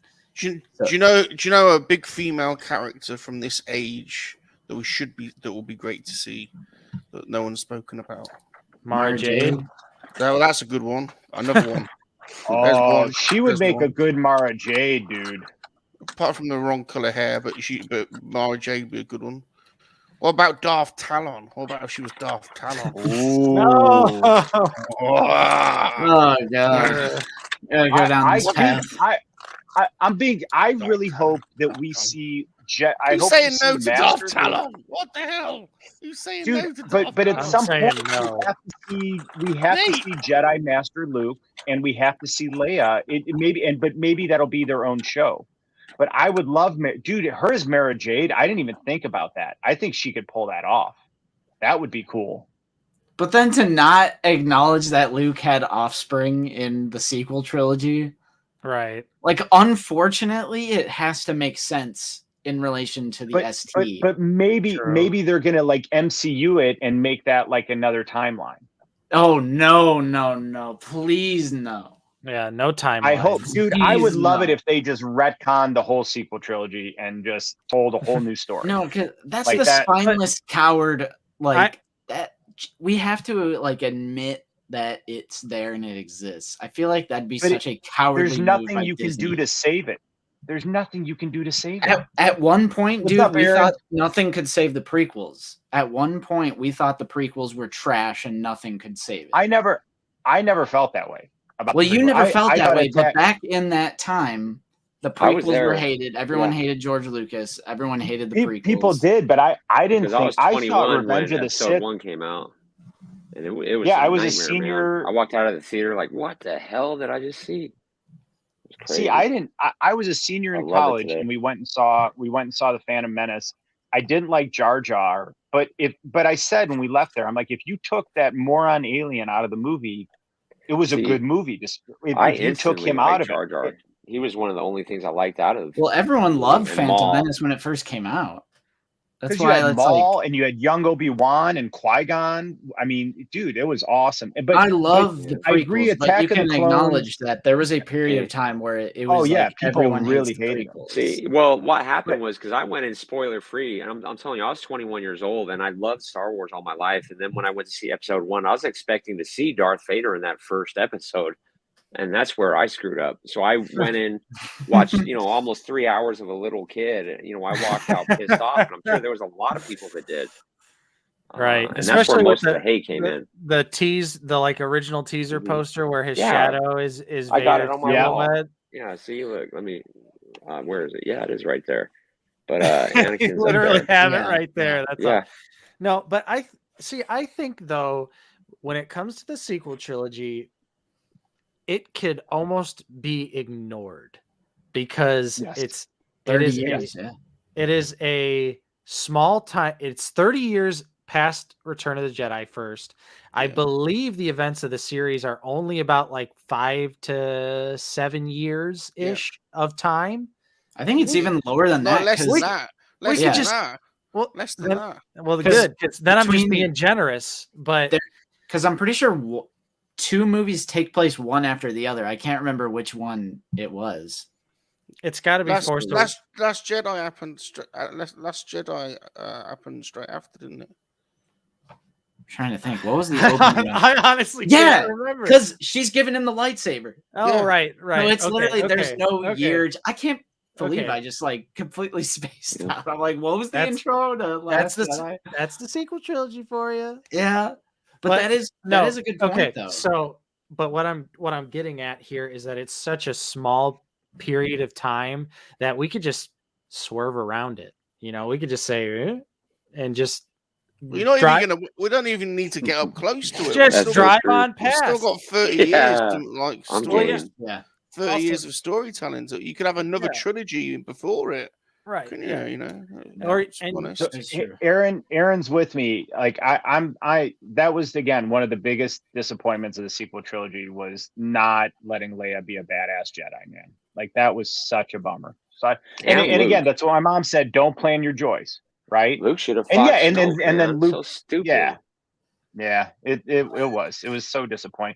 So I forget. Someone just asked the question about Carrie Fisher's daughter. So my response to that would be 1, I hate nepotism. I'm tired of everyone's famous kids getting jobs, and I don't think her daughter has anywhere near the acting capability to play Princess Leia at all. I think it would be awful. You're a bully. And her daughter, they nepotism her daughter into the sequel trilogy, and she was like one of the side characters. And every time she was on the screen, it was just jarring. Like I'm like, because it's like the only reason she was there is because who her mom is. She's not She just doesn't have the acting chops to be Leia. Yep. Darth Vader. Oh, that is a bad dad joke. Darth Vader. So someone says the Ahsoka series won't be about her Thrawn at all. Thrawn. Wow. That'd be interesting. I got to think Thrawn's in it. Like, because Filoni's doing it, and Filoni loves Star Wars. Like, well, they set it up in Mando season 2 as well. They planted the seed. Yeah. I got to think Thrawn is a part. And how cool is that going to be? See Ezra in live action, Sabine, Hera, Thrawn. Maybe Lars Mikkelsen as Thrawn. Yeah, I saw the rumor of that. Yeah, that would be really cool, man. I like the idea of just, if they want to make that the new thing where the animated, the voice actor just plays the character, because it worked so well with Katie Sackhoff with Bo-Katan. Yeah. So it's like, if that's the new thing, it's just like, I think it adds a lot more when the voice matches. And it's like a little added bonus if they look pretty much like the... Well, and who we got to see in Ahsoka is Rex. You got to put Rex in Ahsoka, right? I mean, you have Tamura right there. He's already on. He's already there. We have to put Rex in. I feel like I think we might see Tim and Kenobi too. Yeah, it's hard to say though, because I feel like at the end of Rebels, Rex does kind of get his, send off in a way. But true, but it's kind of ambiguous. Bring him back, right? And then they bring him back in Bad Batch. Oh yeah, but I do want to see Cody. I do want to see Cody in Obi-Wan. Yeah, I would like to see that. I think that gets like. Are you saying like Cody is still alive and and maybe Cody's at that point, he's out of the Empire, and then he sees Obi-Wan, and then maybe Order 66 kicks in. And Obi-Wan has to save Cody, and Obi-Wan saves Cody. I think that would, I don't know, or whatever. I think it would be cool. I wouldn't mind Tamora Morrison just playing clones in all these shows. Like, I think it would be cool in Kenobi if Captain Rex and Obi-Wan kind of interact and talk about, like, Rex is probably confused about like what happened to Anakin, or like some sort of conversation with like Rex knowing like what happened to Anakin, since that was his Jedi general, and now he's gonna come to this realization that he turned to the dark side and is a Sith Lord. So I'm super excited for Kenobi. That's like in a few months, isn't it? Can Temuera Morrison grow a beard? Or is when he plays Rex, is he gonna have a fake white beard on? Yeah, he's got to have the fake white beard, because didn't they say that's him now? Is that official, or is that still just our hope that dude with the white beard in Return of the Jedi? Oh no, it's official. I think it's. Did they make that official? I feel like it's somewhere in the middle. It's just like a wink and a nod. I actually don't think that's official. I think the official canon, like Wikipedia, has him as just a different character. You think right? So? But I mean, like, Filoni implied that it was Rex with that. Yeah, that's what I read. Filoni or somebody said it was. Nick Sant. That's literally his name. You can go to the canon page. Oh snap! So his name is Nick Sant. But and the behind the scenes does in my head canon, I'm going to pretend it's Rex because it makes me happy. Right? I mean, who cares? Like, is Kathleen behind me? Is she going to get me? Yeah, dude. I mean, just, whatever makes you happy, man. Make your own headcanon. I think that's so much fun. So cool conversation on that. And guys, how great is this? We have Ahsoka. We have Obi-Wan coming. I mean, and 3 more episodes of Boba. We're in this. Yeah. And I'm with you guys, what you said. Like, I like Bad Batch, but I wasn't enthralled by it. But I enjoy it, and I look forward to more of it for sure. Sean, you really got into Bad Batch though, right? Like, you really got into it. Just those last 2 episodes were a bit of a downer. So they could have been better season finale. Yeah. Oh yeah. You guys want to do some recent pickups? Yeah. What'd you guys get? Who wants to? How about we let Salacious go? I'm worried he's like comatose. You there? Or how about we get Suspicious Ron on? Is he there? What's up, Jonathan? I'll go to the rest of them while you guys are doing that. Salacious, you want to go first? Mm. Hello. Well, I don't. Come back to me. Jeez. All right, we'll go to Sean. Oh wait, Sean's left. By the way, if you're playing the 3 Men and a Monkey Lizard drinking game, you have to take a drink when Sean leaves. Man, so Eric says, wouldn't it be cool if they find Ezra? Ezra says they all need to team up with Thrawn and the rest of the Chiss Ascendancy against some bigger threat. I would be down with that. That would be cool. Yeah, really pull really pull the camera back on that one. I'm trying to find that piece of concept art. Left Coast. Dude, 219 Star Wars guy. I used to get bullied for liking Clone Troopers. Prequels were mass hated on a pretty large scale. On a pretty large and toxic scale. I will. It's as an adult, I enjoyed them, I got to experience the sequel trilogy, and it's obviously also internet and everything. With the addition of social media being much larger than it was in 2005 and 2002 and 99, obviously, I can totally see why there probably was more hate just because social media is a thing.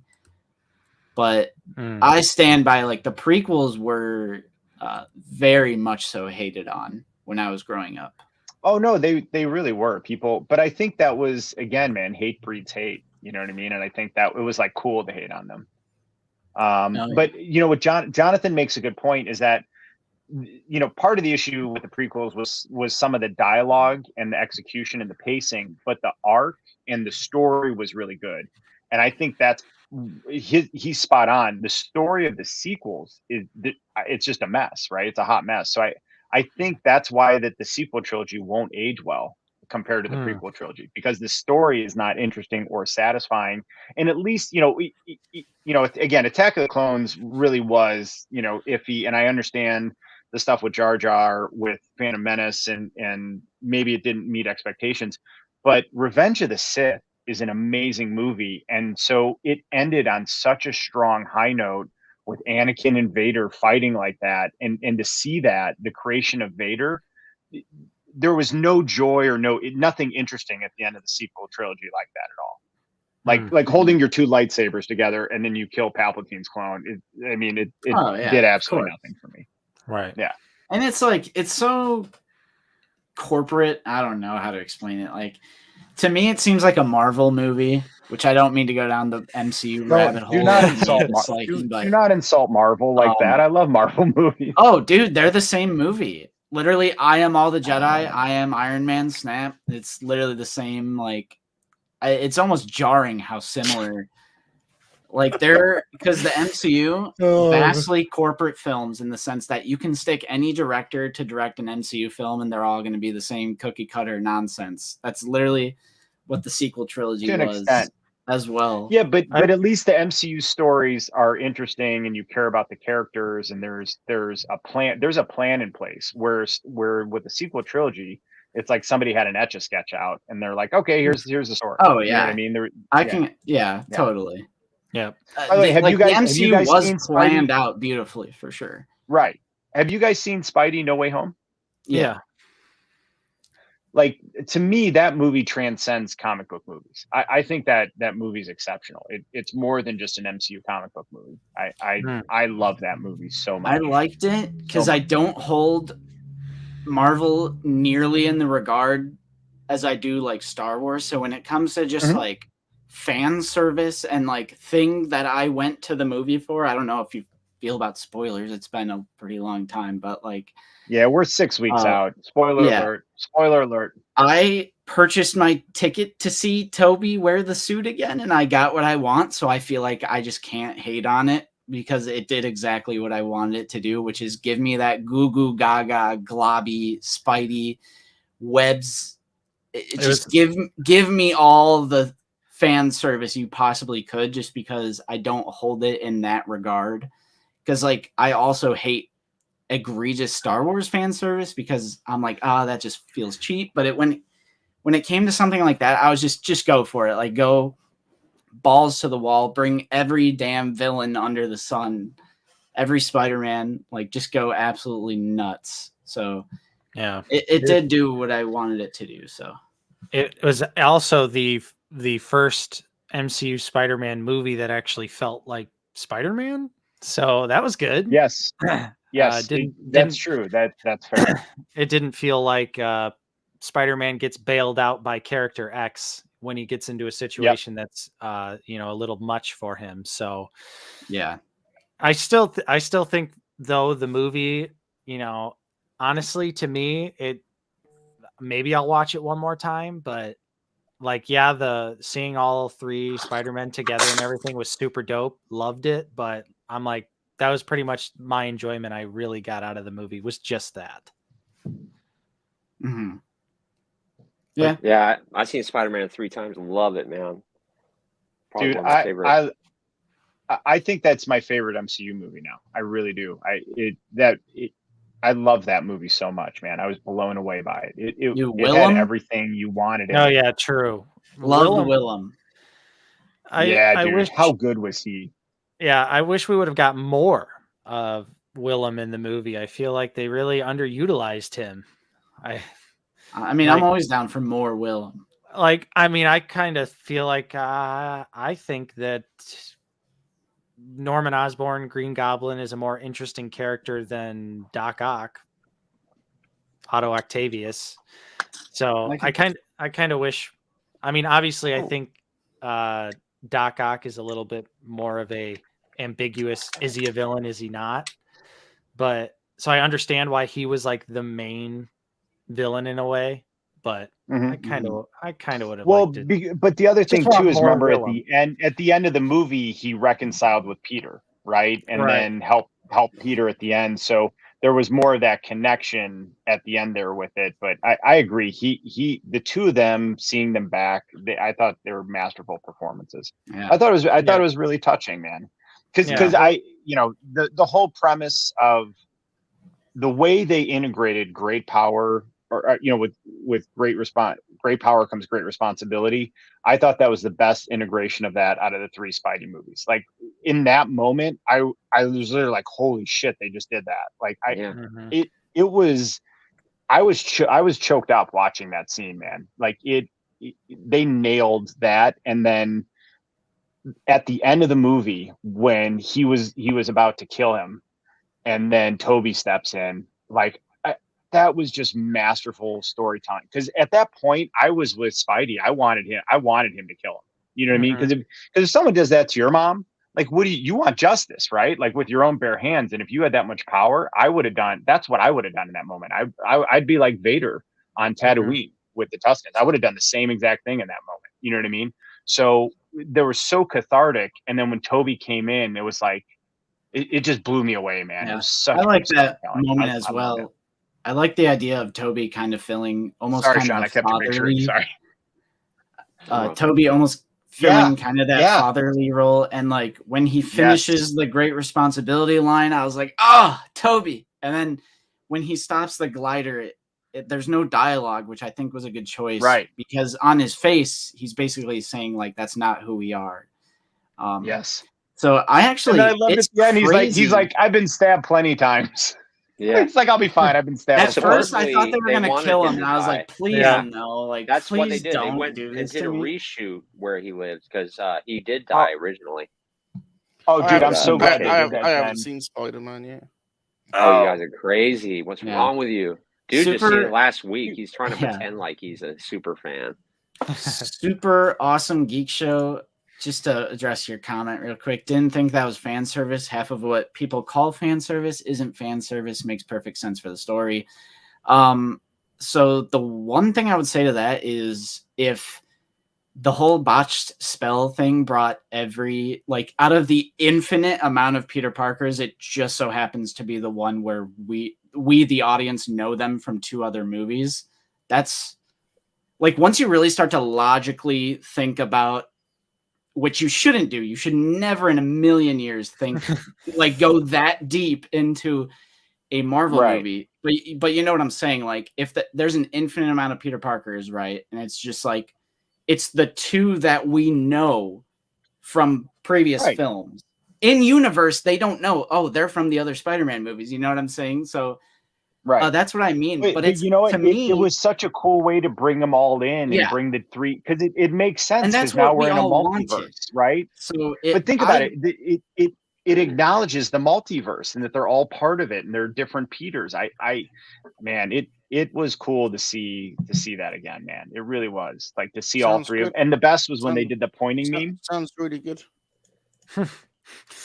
I mean, same thing with the villains. Okay, there's an infinite amount of villains, but it just so happens to be the ones from. That's what I mean. Which you should never, like I say, you should never think that this door deep into a Marvel movie. But that's more so like what I mean. Like, but it's good fan service though, because you never have these corporations that actually listen to exactly what you want. You know what I mean? So I actually have a surprising amount of respect for No Way Home, where it was just like, okay, we know exactly what this movie is, and we know like exactly what the people want. And the people want to see Andrew and Toby. So work that into it. Like, to me, I have mad respect, because usually corporations don't listen to the fans. And it's like, in this particular instance, I think they gave the audience exactly what they want. So that's why I call it the ultimate fan service, because it's like fan service done correctly, because it's just saying screw it and giving you exactly what you want. They gave you what you want, but they created a compelling story and character arcs around what you wanted. And that to me is the difference, right? I loved it. All right, so do you guys want to do run through weekly pickups, and we'll do our draft? Sure. Sean, let's see that. I want you to go first, man, because you teased us with that. Right, where does he go? We'll bang through weekly pickups, and then and then we're gonna do our draft. Well, this guy came in this little box I seen on Twitter. He lasted probably like 30 minutes, and it is my first SH figure arts. But just to give you an idea, see, this dude bends in half. Absolutely insane. He's got articulated butt cheeks. Look at this. Are you serious? Important. That's important on a Spider-Man figure. He's got a clinch. He's got a clinch. But anyway, he's cool. I also picked can he hold anything between them? So wait, Sean, this right here. Hey, Sean, what's the price range on an SH figure arts figure? Just so we have an idea. That cost me, I think, about $70. So wow. Now, do you feel that that's worth like 3 times the really? So what makes it worth it? Because I don't have any more. You'll have to watch my video. You'll have to watch my video. I got 8 minutes of footage. Oh, I'm going to try to put into 7 minutes. That's a marketing master. He got you. He got you right back, because you Yeah. closed his window at the beginning of the stream when he was going to show it off, and you said you got to watch the stream. Now you got to watch the video. Yeah. Oh, now you got to watch. He got you right back. But check it out. This was $24.99. So if you guys go to your Targets, you scan that on the app, and $24.99, and it fits with your 6-inch Black Series. Sean, that's cool. Have you dipped into the Fortnite arcades? Have you seen those? Yes, I got one of those. Let me show you. Because I was going to say those are like the perfect 6-inch scale. I haven't opened it yet though. Nice. So I really want someone to make custom stickers for those, so that it won't be Fortnite anymore, and that I can make it like Ninja Turtles. Oh man, is that the best one though? Oh yes. I don't know. Great choice. I think you said it was the best one, and that's why I picked it up. I wanted the ultimate Jason. That is the definitive. Cool. Nice. But I got this guy. You guys that's so badass. Sean, great review, by the way, man. Great stuff. Thank you, man. I appreciate that. That video's popping. It's doing well for how many videos there are out there, and I just did this guy. Yeah, Ben Riley too. So sick. And your posing game has gotten so good, man. Your poses are so good. Bro. I'm learning, watching D Amazing and Jay Hernandez. So I'm trying to learn. I know we've talked about practicing posing before, and I mean I think it's definitely it's paying off for you, man. Oh, speaking of the spiders, nice. Picked up these guys. Absolutely beautiful. You got bubble mailed on that, right? Or a bubble mailer. Here it is, right here. Just to show you. Those bastards. Yeah. Brutal, dude. That's brutal. Brutal. Walmart it's bad enough exclusive. when, like, a black. It's bad enough when they put a Black Series or a Legends in that, let alone like a carded figure. I mean, that's. And the last one I got is another Spider-Man. Can you guess which one? Which one? Shocker. Yeah, it's Shocker. Oh, sick. Shocker. So, nice. He looks cool, man. Comes with 2 hands, accessories. I can't wait to get these figures. I'm so excited. Dude, I've pre-ordered all these, and I cannot wait to get them. I thought I pre-ordered a full case, but I didn't. I actually just pre-ordered one of every figure. So I was like, sweet, I'm gonna get them super early. Nope, not at all. Yeah, I pre-ordered the Wave, and then I found them at Target before the Wave shipped. So I was like, just cancel it. My Target had them, but by the time I got there, they were gone. They were gone, and I've heard people say like every day they've gone back to their Target, and there's like a new retro Spider-Man figure out. So I've tried that as well, and there's just nothing every day. It's just all gone. It's either all gone or hasn't been put out by the time I get there. So hold on, dude. Let me show you something then. Great pickups though. Here's my teaser. So badass. Oh, dude, that looks awesome with his head through him. That's just hang on. Sick. I put this on TikTok. So nice. Dude, look at that. I've never done that before, so it's kind of new. I can't believe, two webs. Dude, I can't believe he stood like that. Webs. That's amazing. But, great poses. That's Sandman poses. Hot fire. Well, wow. Sean is the king of shorts, man. Oh. But anyway, a lot of fun. Yeah, I really wanted that SHF. It was only, dude, could you believe, Sean? It was only $35 on Hobby Link Japan. I heard. And if you watch D Amazing's review on it, he said it's the best Spider-Man SH figure arts ever created. And that's when I was like, oh, crap, I need to get it. Dude, and, could you imagine only paying $35? Well, and ridiculous shipping from Japan, so it would probably have been like $50, but still, you know? Yeah. Yeah, $50 for a $70 figure. That's good, man. Yeah. So Smirking Bear says the toy gods are hungry today. We shall feed them. Yes. That's cool. All right. Who wants to go next? Salacious? You awake? You want to go? Sure. Hey, there he is. Bob, get a camera. We already showed these. I can't remember what day it was the other day, but we got the Arvala 7. Dude, I just saw Lego. Oh, I want that so bad. Nice. How do you guys feel about that? I passed on it, but if I see it in store, I might grab it. Salacious, how easy was that for you to get? Was that exclusive over there?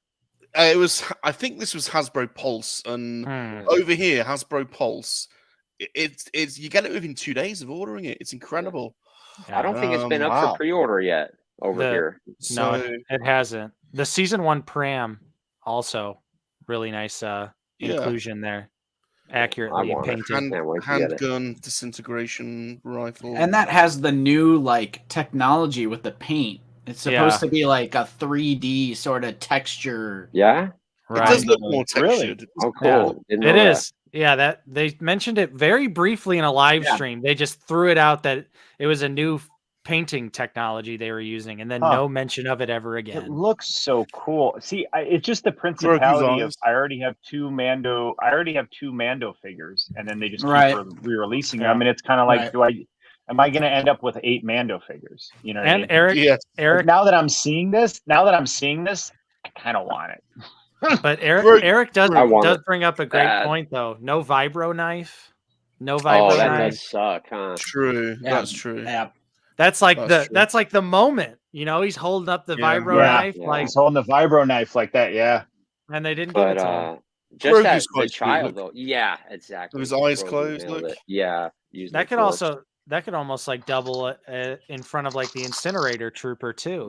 Exactly. And do you know what else you could use for that scene with the incinerator trooper? You could use this dimensional portal. Oh, you got him! Well. Nice. Is that That's pony? Sick, is that ponytail Doctor Strange? Ponytail. Yeah. Doctor Strange.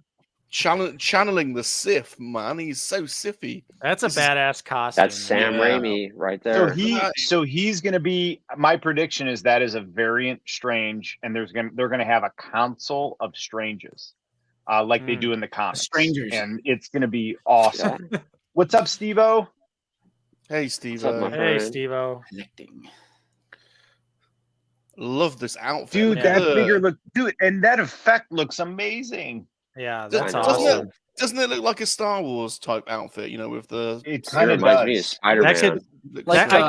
I could see Death Gang, yeah, right, or like Old Republic Sith. Old Republic, yeah. I'm thinking that's awesome. The effect is a great looking figure.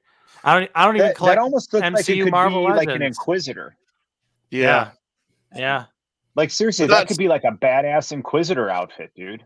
Isn't that symbol on his chest though something that Wanda's wearing as well? Is that like looks like a dragon, don't it? It looks like a dragon, dude. It's I forget what it is, but there is a Council of Stranges in the comics, and that is like he's like a dark Strange. He's like an anti-hero type Strange. Now, I don't know why I got this. This must have been re-released or something. I have no recollection of why this suddenly came. Dude, that's an amazing figure. It is, but I don't know why it just suddenly came. Still no chin strap, though. Yeah. It was one of my first Black Series clones. And then I got it. Re-released? Was it re-released? Was it? Yeah, was there a second release? Yeah, they did a re-release. Okay, that must be it then. I don't really remember ordering it. So I feel like now at this point we could definitely confirm that the stripe, the brown stripe that we saw back in the day, where people were like, "Oh, there's a corrected Bly," like gotta be fake, right? If that's the re-release and it doesn't have a correct chin stripe, still a great figure. There you go, yeah. But that's dude, the Batmobile. I love my Batmobile, man. That's so cool, man. I'm always playing with that thing. £18 on Amazon in the sale. Like, just not going to say no to that. Oh man, that's a great deal. Yeah. I got a couple girls in mine. I was going to say, I feel like the real draw of this is actually not even putting Batman and Robin. Yeah, in. It's just putting other 6-inch figures in there. Absolutely, so worth it. It's just a shame they haven't done 7-inch scale to go with the rest of the multiverse. That's the only. Yeah, that's a real head scratcher. That the 66 stuff is 6-inch scale. I don't get it. And it's not even that. It's like 5.5 inch, isn't it? So is it? Yeah, it's not even 6-inch. It's. I didn't buy any of those figures because, frankly, that's just another rabbit hole I don't need to be a part of. Yeah, it's a problem. I hope they do an 89 Batmobile. That'd be cool. Now that would draw me in for sure. Yeah. An 89, some 89 set. Oh yeah! Oh yeah! Ooh, I got you for 3 minutes. It's 3 minutes of playtime. You got what's up, Obi-Wan Kenobi? Thanks for joining us. You got to do Macho Man's insane in breathing. Monkey lizard salacious one. I like tell that. You something salacious. Really cool. You gotta get my figure here. Now, what kind of line is that? I don't collect wrestling figures. What kind of line is that? Well, is it an older one? No, these are new. So we collect the vintage Hasbro. I don't really collect modern wrestling figures. But I also collect the vintage Motu and also the Motu Origins, and this is like a cross, a hybrid Motu WWF, and this was on sale, so I thought I'd get one, just see what it's like. And it's very cool. I like it. Nice. Now, don't moan, don't shout at me. So wait. We know what happens when Salacious just plays just the tip with like a line of figures. Next week we're gonna see 7 of these. It's gonna be the full every figure that's been released. He's gonna be like, "Well, I got them, so I got it." Yeah, I know. These are quite hard to get in the UK, and they're quite expensive over here. So I'm not sure what's gonna happen. It was like the last. Hey, Gilster. It was like the last time where Salacious just panned his camera over, and it was like rows of Marvel Legends as far as the eye could see. Like. Now don't moan, I forget what the record was, but I think there was one where he had like 25, right? Wasn't there a week where he had like 25 or 30 in 1 week? Yeah. Now What's he saying? I see Lego. I see your Lego. Oh no, that's just a set I haven't built yet. We do builds on Sundays normally with Mikey, and I haven't built this one yet. Super cool. But I don't moan, but I love Sergeant Slaughter, and I got the action from Sergeant Slaughter recently, which is brand new from Valaverse. And then this guy was amazing. On sale, so I'm gonna have a little Sergeant Slaughter corner. So if you say hello to him on Twitter, he'll follow you back and talk to you. He's such a nice guy. Yeah, he followed me out of nowhere. Kind of cool. Did he really? That's so cool. Sergeant Slaughter? Cool. Yeah, follow him and say hello to him. And he'll respond. He'll say hello to you and he'll follow you back. Well done, Bob. Nice. Well done, Bob. Well done this week. All right, Nate, Justin, which one of you gents would like to show us your pickups? Justin, you can go for it, brother. All right. I don't have that much. It's funny you point that out, Salacious. I do have a little bit of a building update. I built that AT-AT as well. Oh, cool. That's my most recent one. Nice. Not the UCS, $800 I thought that's mortgage loan AT-AT, but the mortgage payment. Yeah, it'll work for now. I think Lego have been really clever by reducing the scale and the price, and making the sets more affordable. And there's some great little sort of mid-sized sets out there. So yeah, they've done that a lot recently. Like with the Slave One, it's like a more condensed, cheaper set. 40 quid. Yeah, it's like who's going to say no to that? And so Big Bad Toy Store has been randomly having these in stock. They're actually Black Series that are unfortunately pretty hard to get, with just the Imperial Stormtroopers, like the Mandalorian ones, just the plain white ones. And they've been randomly having them in stock. I think they might still be in stock. So I bought 2 of them, of just the regular ones, which so worth it. The 2020 Stormtrooper is seriously it's almost like what I would consider a masterpiece Black Series figure. It is. It's an amazing figure. All that's missing is the chrome paint on the E11, and I can forgive it just because the articulation on these guys are so unbelievably great, especially compared to what it used to be. Mm-hmm. Oh my goodness. My flashlight just fell off. Oh no. It came unglued? Yeah. Oh no, like fine. The lights are on. We get to see the mystery of the sexy bedroom there. Yeah. It's where the magic happens. Secrets of the brothel. There's some Marvel Legends over here. Everything's reversed. I see some Marvel Legends, dude. Who do you have? What Legends do you have? That should make you happy. Well, let me find this. I don't want to lose the flashlight. I know, I hate that. Oh, it's right here. All right. I'm putting that right there.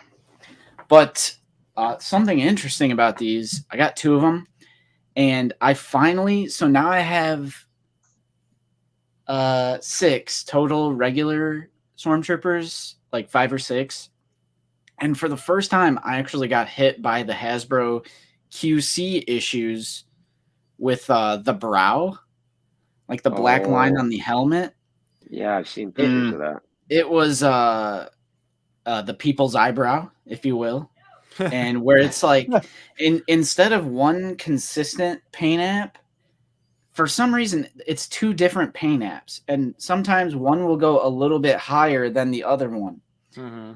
So I took a black Sharpie. I can't even tell which one it is because I think that might be you see the see how it goes a little bit shinier right there, but yeah, you could see that shine. Yeah. I think I've saved the figure though. Yeah, with just a fine tip. Yeah, it looks better. Black Sharpie. Mm-hmm. So luckily, some people were saying the helmet isn't even either. Like it's like lopsided at the top of the helmet. Yeah, I've never had a warped helmet, but that was the first time I got like the eyebrow raised. But I think I pretty much saved that figure for display, just with like a fine tip black Sharpie. I would definitely recommend doing that. But since you're curious about my Legends, I'll grab them real quick. Yeah, I'm wondering. All right, while you do that, we'll say hi to Christian. Thanks for hanging out. Gilster's here. What's up, Gilster? Everybody. Christian Gilster joining us. You must have at least one Spider-Man. Because I recently busted these out because I'm like, the articulation is so good on these, and I've been in a little Spidey mood. So I had the original, or I don't know about original, but the Black you got him already. Oh no, that's the old one. Well, no, this is the old one. Oh, you got the old one. Okay. Yeah.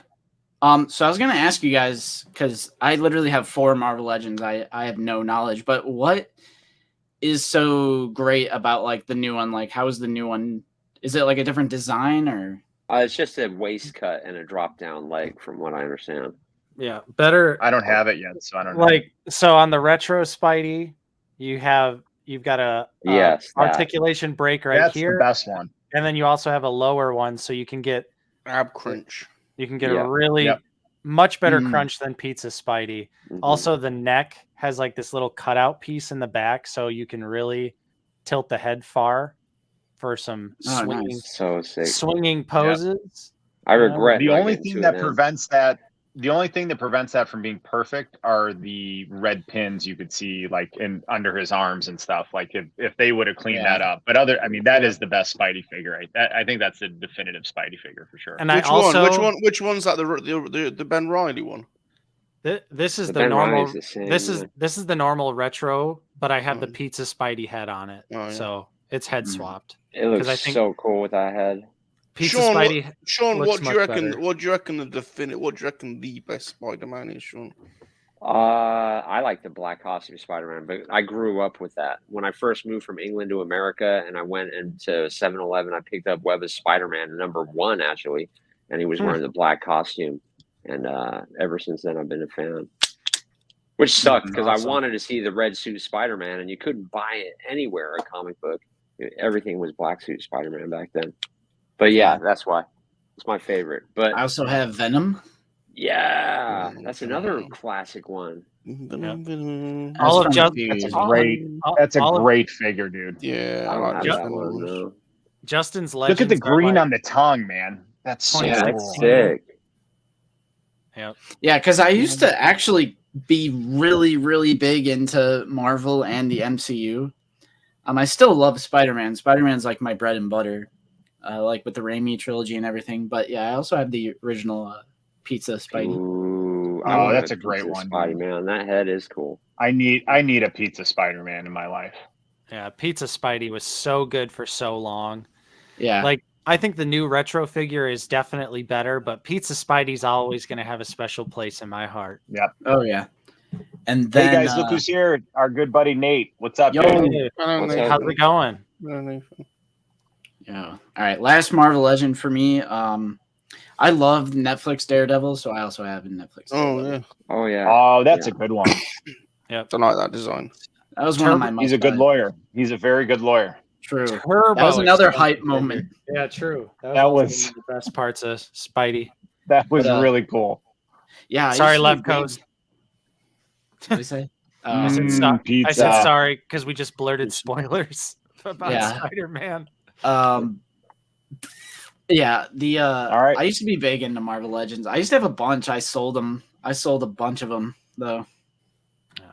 So I've got 2 pickups. They're both McFarlane this week because apparently I only get McFarlane figures in the mail now. That's the only those are the only pre-orders that ship. But I did get the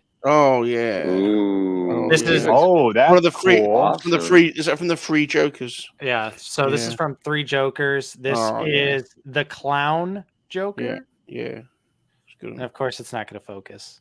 Why would it ever focus? Oh, it's good. Yeah. There you go. Yeah. It looks good, man. Yeah. Does not come with the handgun. That's the Valaverse handgun right there from the weapons pack. Very good. But the head sculpt on this. Look at how mean he looks. It's unbelievable. Yeah, dude. Great head sculpt. And then I also got the corresponding Batman. Yeah. Oh, sick. I hope I see him in store. Which this is, I'll just flat out say it right now. This is the best Batman McFarlane's done. It looks like it. Hands down. So we should be looking for that right now?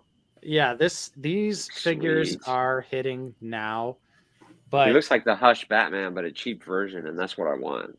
Yeah, I feel like it's the perfect costume. You know, you get the yellow, you get the gray, you get the black. Neutral cape as well. So no pre-posed cape in a flying position or anything like that. And also, he's got a fist.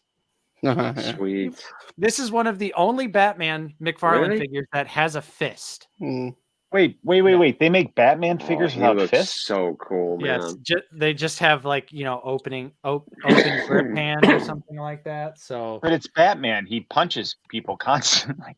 Yeah, but they do give you like lots of batarangs and things like that. Yeah. I mean, they make up for it. They make up for it. But this is one of the first Batman with a fist. So he looks sick. He does. He does look good.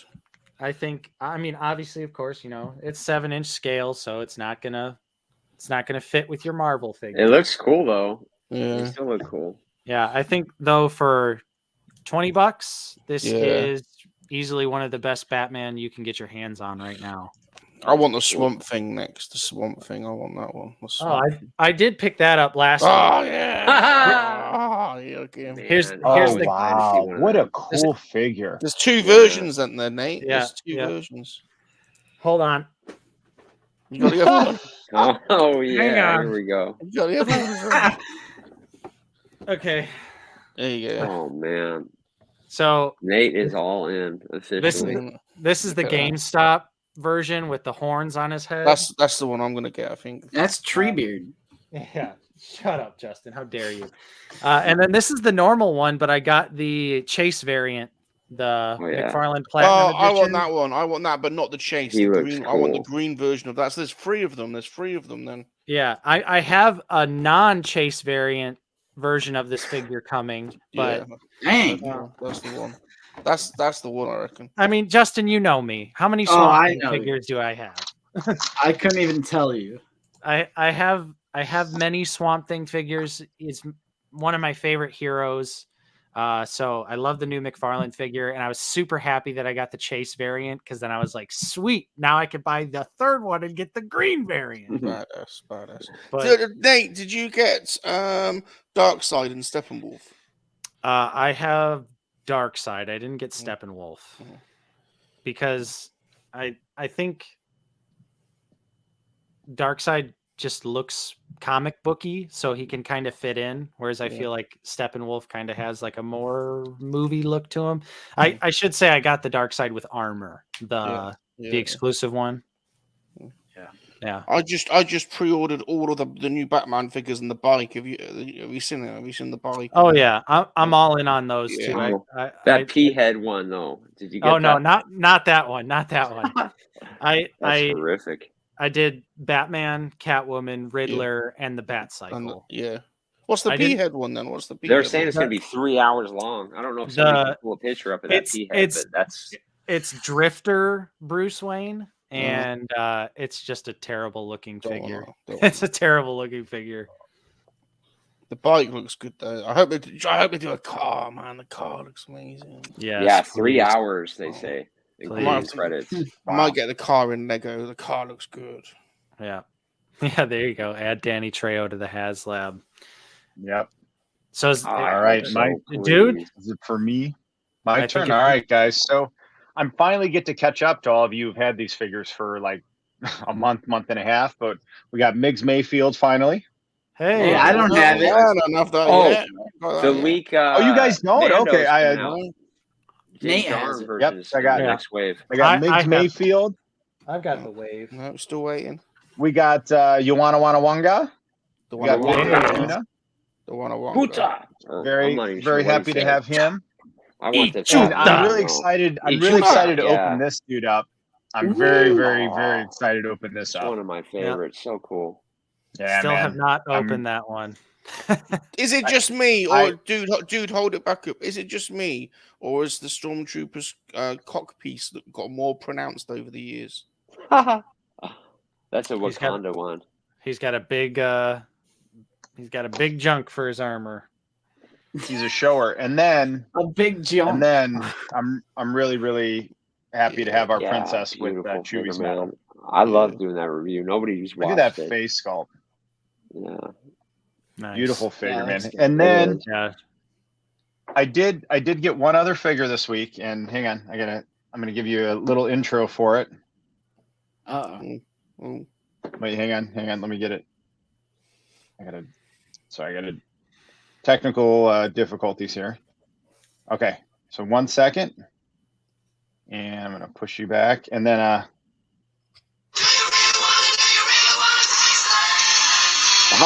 so I couldn't resist, and I grabbed the Peacemaker figure from Suicide Squad.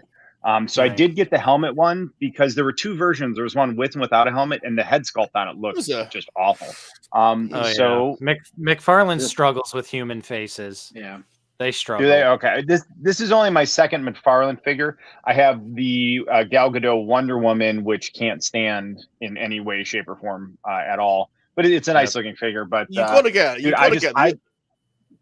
the others now, dude, to build the Shark. You gotta get the Shark. You know what? As much as I love Peacemaker, I would give this Suicide Squad 2 like a C. Like it was a movie I watched. And even Peacemaker in there, I was like, yeah, he was funny. But at the end of the show, I just didn't even think about it again. But I love the show Peacemaker so much. I had to get it. And it was $24 on Amazon. So I'm sure this is going to jack up in price as the show becomes more and more popular. But I'm so excited to have this. So I'm gonna open them up and do a review on this for sure. I think the helmeted version is a little bit harder to come by too. Well, I don't know which one I've got. Yeah, I think so too. Well, it looks so much better than the head version because the head sculpt version just I don't even know who that looks like. I do want to rephrase. McFarlane is bad at sculpting faces of humans that exist. Like obviously Joker, great head. That's epic. Yeah. But yeah, anytime they've tried to do like a likeness sculpt, I guess I should say, it's not good. It's not good. Hey, David joined us. What's up, buddy? Hey, David. Right, so weekly pickups. Good job on weekly pickups, guys. Lot of good figures this week. Are we ready to draft some Black Series figures that don't exist yet for Book of Boba Fett? Are we playing are we playing dude games? Yeah, we're playing dude games. That's funny. That's so funny. Nate and I said the other day. And now it's time for the section that the dude made us want to do, but we really didn't want to do. It's called Dude Games. Really well organized games that nobody knows the rules to. The dude keeps changing the rules last minute to suit him. And there's probably a spreadsheet involved. Yay! We're all having fun, everyone! Yay! Fun time! Dude Games! All right. I hadn't seen that yet. That's awesome. Dude, that's kind of funny because Nate and I were just talking about the other day because we're going to have a Dude's Nerdery on the stream again and we're doing an activity and we're both just saying like, yeah, dude likes his activities. It's like... Hold on a minute. We need to bring something up here. How many times has the dude been on Out of the Basement now? Yeah. How many times has Salacious Run been on? Is it my third or fourth? What's going on? I want to say this is the Free Men and the Monkey Lizard show. I want to say third. I want to say it's my third time on. Oh, all right. Well, that seems to be fair. Well, here's what happened is I did invite myself on their show. I just was like, that's kind of what happened. Then, Justin, when am I coming on? You're welcome. I would totally be down to have the whole crew, even monkey the Free Men. Oakhurst, Vern. When are we Sean? A Monkey Lizard only show? Yeah. A Herbie show. We got February 13th, the 20th, the 27th. We got dates. Okay, he's throwing out dates. Yeah, we just calling you out. We've been having. If it means anything, I listen every week at work. Thank you, Sean. I'm actually a bloody member. I'm a member, and I make comments. Hey, I've only got 3 members on my channel. Justin ignores my comments. It's all just ignore your comments. Let's just all agree that if we're gonna dog pile on Out of the Basement, I'm a member on Sean's channel as well. I'm still waiting for my llama badge. Let's just dogpile on Justin. All right, yeah. I'm used to being the underdog. I'm not dogpiling, man. Don't lump me into that. Don't lump me into that. Yeah, sweet dude loves me. I'm grateful that you guys have me on to hang out, man. Oh, and yeah. you're right, Lucky. I'm really grateful. I'm really grateful. To have Justin here is a blessing because normally he's always busy. What are you busy with all the time? Don't worry about me. Don't worry about me. I cherish my Saturdays. I cherish my Saturdays. Don't worry about me. I usually make plans on my Saturdays. Yeah. But since you asked me so far in advance, I knew I had to get you early because you're a busy social calendar. Yeah. Yeah. Since you guys asked so early, I was like, you know what? Pencil me in. Well, later, Darth Muzza. Thanks for hanging out. Oh, Josh is back. It's funny because I asked Justin to come on Monkeys to hang out well in advance. I don't know if it was that far in advance. But. No answer. Hey, by the way, I just so you know, I had to book my December. I had to book. Forget about No. On the Monkey Lizard Hangout, I had to book in September for him to let me on the Monday after Christmas in September. Show. It's a popular show. Yeah. And if you have and meanwhile he's constantly saying, Justin, come on my show. Justin, come on my show. And I'm like, hey, can I come on? He's like, yeah, in 3.5 months you can come on. And the whole point is you get out of the basement on the show. It doesn't matter if it's Justin or Nate. We represent the other. I can speak on behalf of Nate. Nate can speak on behalf of me as well. So you're getting out of the basement on. Well, thanks for inviting me on out of the basement. Thanks for inviting me. I will say that the tax information is in my name. I pay my dues. Yeah. No. Don't worry about me. I'm just a little monkey lizard. I've just got my own little channel. So how do we decide? Rescue dude. How do we decide who goes first? Invited him on my podcast. It should be there. How about youngest goes first? So then it's Justin. Wow. All right. So it's like Christmas. Youngest person opens up the first present, right? Yeah. Absolutely. I don't know. In our house we rotate that. I don't know. What do you guys think in chat? What's the fairest? Because I got a feeling we're all going to select the same. Whoever goes first, I think we all probably have a similar idea here, is my guess. I bet you mine's different. What is the fairest way? What is the fairest way? I totally agree with that, though. Like, because I'm imagining whoever goes first is going to pick. Maybe I won't say it. I wouldn't because you never know. You never know some people's draft strategy. We can't do age, unfortunately, because no one knows how old Sean is, and Sean's forgotten as well. Yeah, I'm trying to fix this NECA toy. My daughter gave me that for Christmas. So. He's doing action figure surgery. See. We could go by middle initial, alphabetically by middle initial. All right, let's do it. I'm just throwing that out. What do you guys think? Does chat have any ideas? Chat's gone silent. They were all talking, and then we started the draft. Chat has left the chat. They're like ready. They're so ensconced with this draft. Right. All right. People literally asking earlier. I'm doing mine there was going to be a draft. I hadn't even thought of one yet, so I better. Ricardo is saying youngest to oldest. Which, by the way, what's up, Ricardo? Yeah, hey, what's that's up, a few youngest. I mean, if you do look on the sheet, though, it is alphabetical. I mean, we could go alphabetical. All right, let's go, dude. Hit it up. Let's roll. Okay, I guess we can go alphabetical. I don't think it's that big of a deal. I suppose. But still, youngest should go first. Wait. Oh, never and I'm mind. not oldest. Am I oldest? It's shortest to tallest. Yeah, I was gonna say I would like it if it was tallest to shortest. Hey, was 6'2" actually. Hey, dude is sneaky tall. Dude is sneaky tall.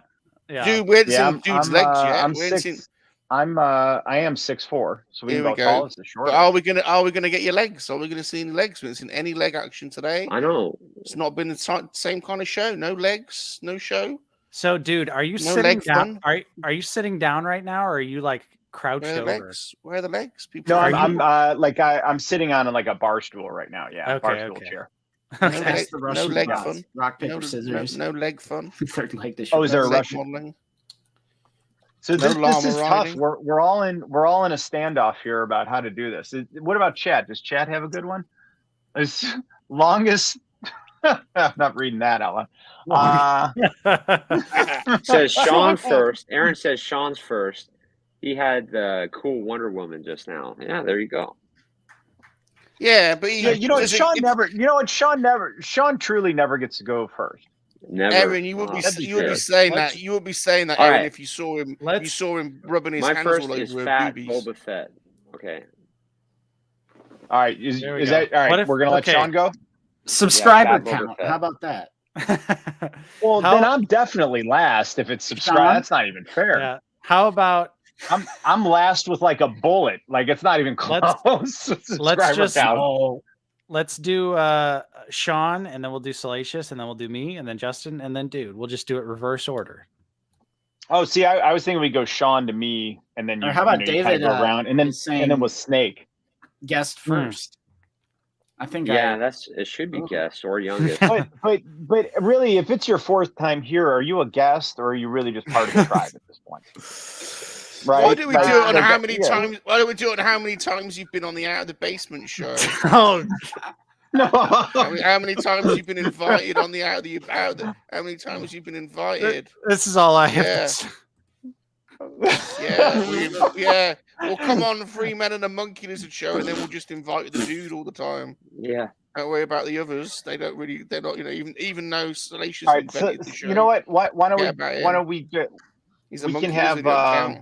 He ain't got rights. We got to just spit roast him and forget about him. We'll have Sean. Sean wanted to go first. You wanted which Boba did you want?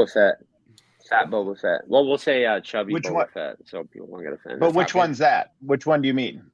The one where he's in the Tuscan robes.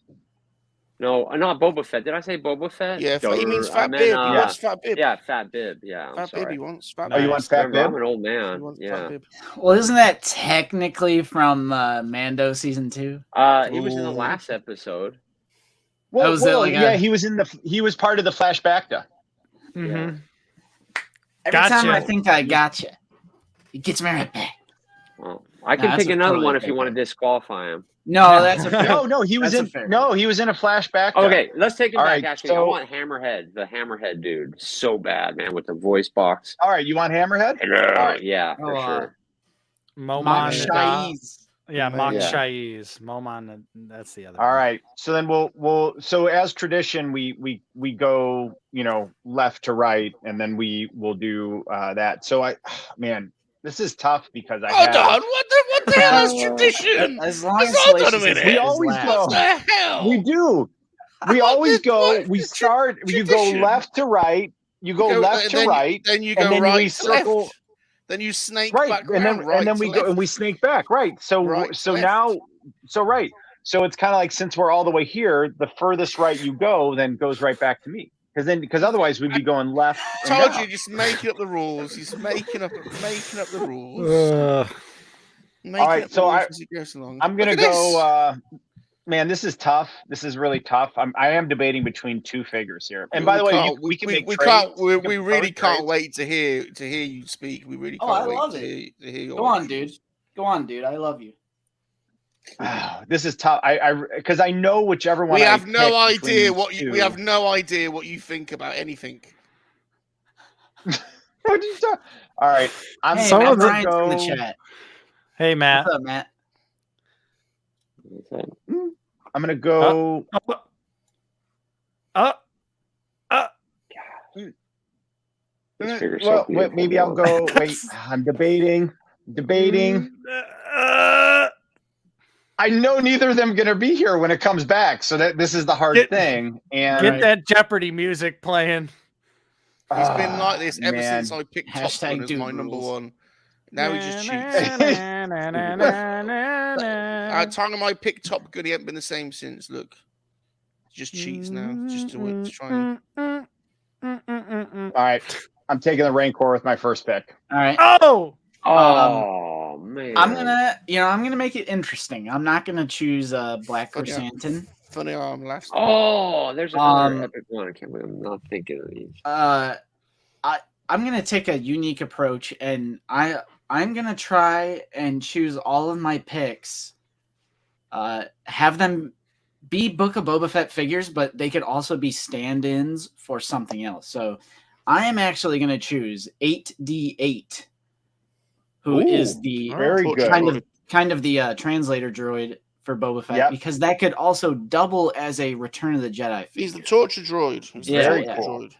And you guys know he's played by Matt Berry, who is in a very, very funny show called What We Do in the Shadows, and he's hysterical. Yeah, highly recommend What We Do in the Shadows if you guys haven't seen it yet. Have you seen that movie, dude? The movie? The movie's great too. Yeah. No, I've seen both with I've seen Jermaine Clement and Taika. Yeah. Have you seen the show though? No. The show is actually funnier than the movie, and I love the movie. It's on FXX. If you have it's on Hulu. So if you have Hulu, you can stream it. Nice. Highly recommend it. Well, I'm just gonna go ahead and steal it. Give me Chrysanthemum, baby.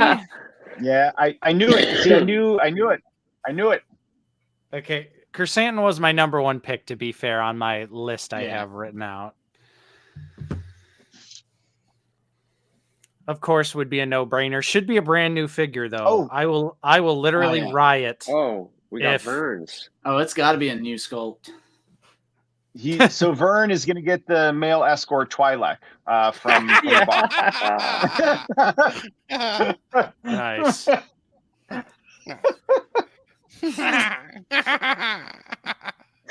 See, Salacious, it's not all that bad. You have plenty to choose from, even though you're... Yeah, there's still a lot left. Wow, everyone's sleeping on my pick. And my pick is not only the best...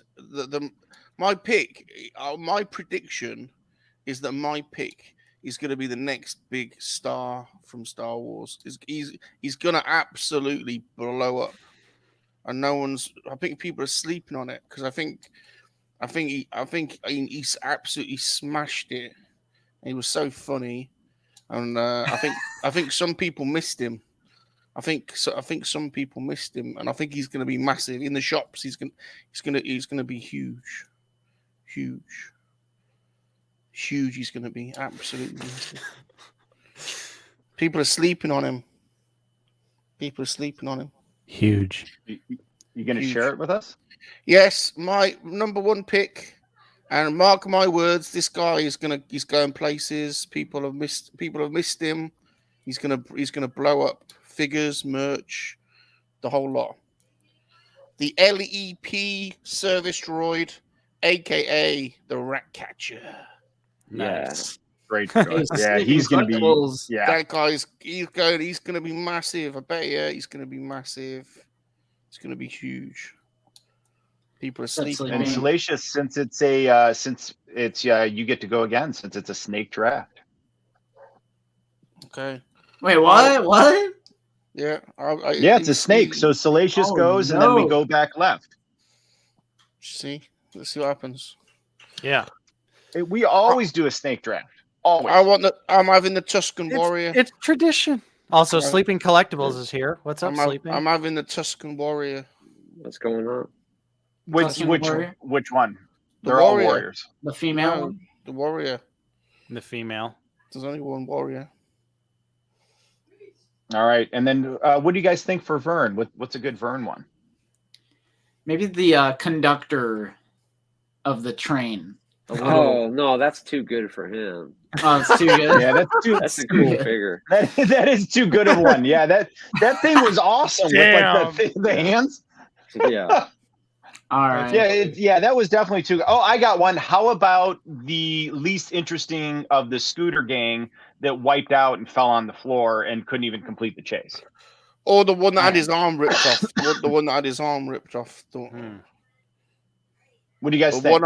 The one-armed. It's hard to pick a crappy character. The one-armed walrus. The generic white guy. With I think he was on the blue one. Yeah, generic white mod guy. Damn. That's so good. That's ridiculous. Oh, I love it. All right, Nate, you're up. I didn't even know this was a snake draft, but this gives me a great opportunity to snake Justin. Oh, you know what's wild? You bastard. You hit it, guys Max. aren't gonna believe this. Hit it, Max. No, you can't. You can't. No. Yes, I can. Well, so wait, Max Rebo? Yes, Max Rebo. Are you? Wait, no. You said Jeff Rebo. I heard Jeff Rebo. No, I said hit it, Max. Hit it, Max.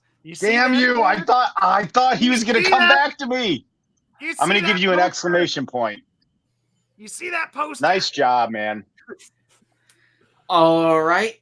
I'm going to continue with my. I'm going to try and make every single one of my picks sort of like, oh, this could double as a X figure. I'm going to pick Kid Boba. Oh. Because he's in the flashback He's in the flashback that tanks. Yes.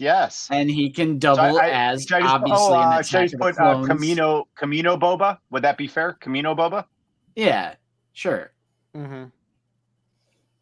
Awesome. Oh man, this is tough. Camino Boba. This is really tough right here. There's so many good figures left. Oh, I gotta. There's so many good potential here. All right, and Sean. See, now I got to think of Sean because Sean will have back-to-back picks. So, what would Sean like that I could protect myself with? You know what? I'm just gonna go. You know what? I'm just going with my heart. Jennifer Beals. I'm just going with my heart. That's Garsha Whip. That was gonna be my pick. So what's her real name? Garsha Whip. GARSA. Just okay, and then what's the last name? FWIP. Whip. FWIP. Cool. See. All right, Sean, you're up. Prime booby rubbing of possibilities. We'll go ahead and go with the twins. Can I have them both? Oh yeah, I think that's fair. They're like conjoined almost. Yeah, right. The way they wrap around each other. They're two peas in a pod. Yeah, I will. But didn't we say at the beginning only individual figures? Yeah, well, but it's the twins though. But it's the twins. I'll take the one with the mouse or whatever. Twins. All right, you know what, Sean? You're a good human. You get the twins. Okay, cool. And then Sean, you get to go back to back. What's your next one? I want the chief sand person. The chief, whoever he was. Nice. Oh, dude, I thought that was going to come back to me. That was my next pick. Nice job, dude. Great pick. Oh, man. All right. Now this is important because there's going to be quite a few picks coming up. Mm-hmm. And man, there's some really good figures left on this. So I think because I got the Rancor, I'm going to have to go with Machete. No. Nice. That was going to be my next pick, damn it. Trejo Killy? Yes. Danny what's his real name? Yeah, I don't know the real name. Do you guys know the name? Danny Trejo. Yeah, Danny No, Trejo. I mean the name of the character. I know that's actor, but you know the name of the character. Okay, I don't know. Is everyone cool? I'm just going to put Machete. I'm cool with Machete. Yep. Robert Rodriguez. Right. Yeah. Right. Malakity Jr. Nice. But I think he goes well with that Rancor. I like it. Oh, yeah. As a inclusion at the very beginning of the campaign, yeah. Yeah. As it should have been. Yeah. All right. So it's going to me, right? Yep. All right. Yep. Okay, I have two in my head, but I feel like I might have a chance to double back and hit both. I'm going to go Pike. Damn it, Justin! Because masked or unmasked? Wait, but which one? Which Pike? There's many. Swappable head. Masked or unmasked? No, because you got to be specific. You got to be specific because there's different Pikes. So can you explain to me the different Pikes? Well, there's different. I mean, they're not. Well, I think they look pretty uniform. in the They show. do, but there's a couple Pikes that were different. Okay, how about the Pike soldiers that are like coming off of the ship at the end of episode 3? Got it. So just like a Pike grunt There you henchman. Pike, Pike grunt soldier. Yeah. Right. Pike so that grunt. would be a masked Pike. Basically. Mask. Okay. Well, I think it'd be fair that the mask comes off, right? Like that should be a feature on that the mask totally comes off. Don't you guys think? Or no? You don't think so? Yeah. I think removable mask is necessary. If they've never had the mask on in the show, then why is he getting one in the figure? And well, yeah, true. But we see them in Boss Guy never had his mask on. Clone Wars, and we even see him in Solo as well. So that kind of goes with this could double as a Clone Wars figure. Yeah, but they do take the mask off. One of the Pikes takes the mask off, so I think that's fair. I think a Pike with a removable mask is totally fair. All right, that's my pick. Yeah. It's Dude Games. We'll allow it. Yeah, there you go. We'll allow it. Basically means Dude allows it. Rated M for mature. We'll allow it. I'm driving whoever drives the spreadsheet can, make the choice. So my next draft pick is going to be something super obscure. And Don't you pick mine. Don't you pick mine. I'm going to pee on your lawn. I'm going to pee on your lawn if you pick it. I'm going to share my screen real quick because it's too specific and I don't know if everyone has caught this background character. So all right, share it and I will put it up. Don't you pick on mine. I'm going to pee on I'm going to urinate all over your lawn. Okay. Make your grass go brown. All right. So my next pick is the one-eyed Tusken.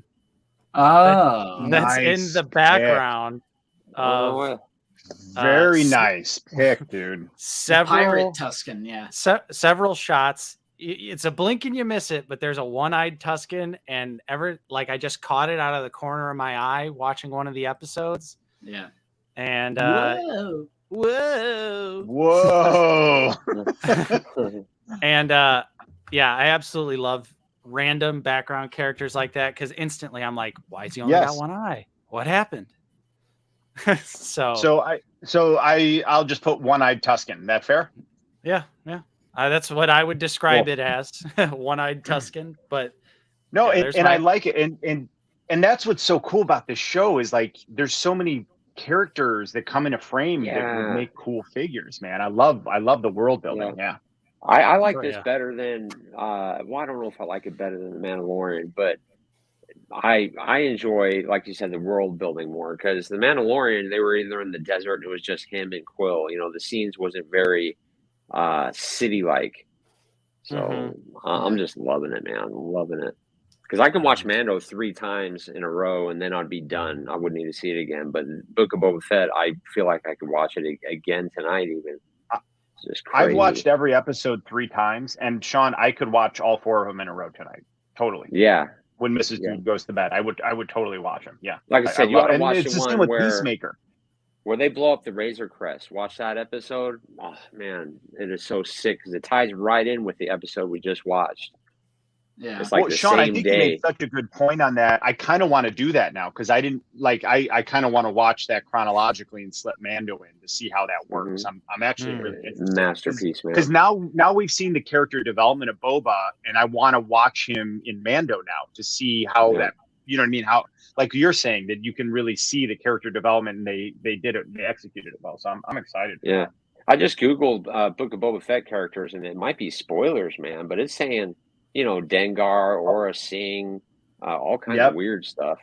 I googled the same. They have Cobb Vanth, Dengar, Aura Singh, Kira. I think Aura Singh is dead. And Thrawn. They have Thrawn on there too. But then they randomly have Captain Rex. Will they have? Because Beckett from Solo kills Aura Singh. Yeah, he says he killed her. So, but maybe he didn't.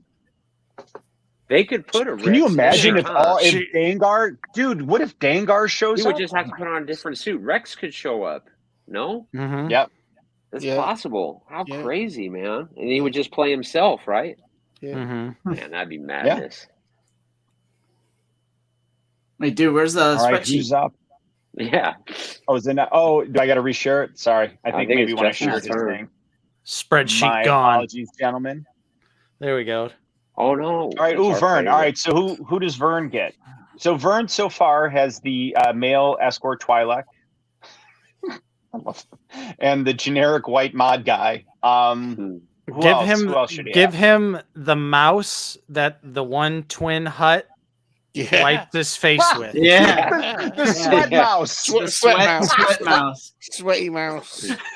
The sweat mouse. That's a great pick. That's such a great dude. pick. We are killing his list tonight. We are killing it. Bird's gonna be like, what the hell? So I'm wondering, what does Suspicious Ron have a say in the third pick for the Salacious Rum Channel? He's not here. He's not here. He's gone out. He's gone walkabout. So Salacious, I have to assume the one-eyed Tuscan wasn't your pick. No, I didn't spot the one-eyed Tuscan. I like it. Nice. Like all right. Our next pick is the Bovar Monk. Bovar the what? Monk? The Bovar Monk. As everyone collectively goes, huh? The Bovar Monk. What is that? It's called Bovar Monk? The Bovar Monk. Oh, is that the spider with the red glass sack? That's his brain. Oh, that's his brain. Yes, dude. Yeah. Great call, dude. It's his brain. He puts his dude. Oh my God. What? All right, I gotta tell you, for a third, that's a high value for a third round pick. That is a really well done, Salacious. That doubles, really well done. Because we see that in Return of the Jedi. Yeah. Right? Yes. Yeah. To achieve it's maximum Bomar Monk like that, right? Is that? I think that's how it's spelled. Is that right? No, it's Bovar. It's Bovar. Oh, it's Bovar. Sorry. Bovar. I think it's Bomar, like you have it. I think it's Bomar Monk, dude.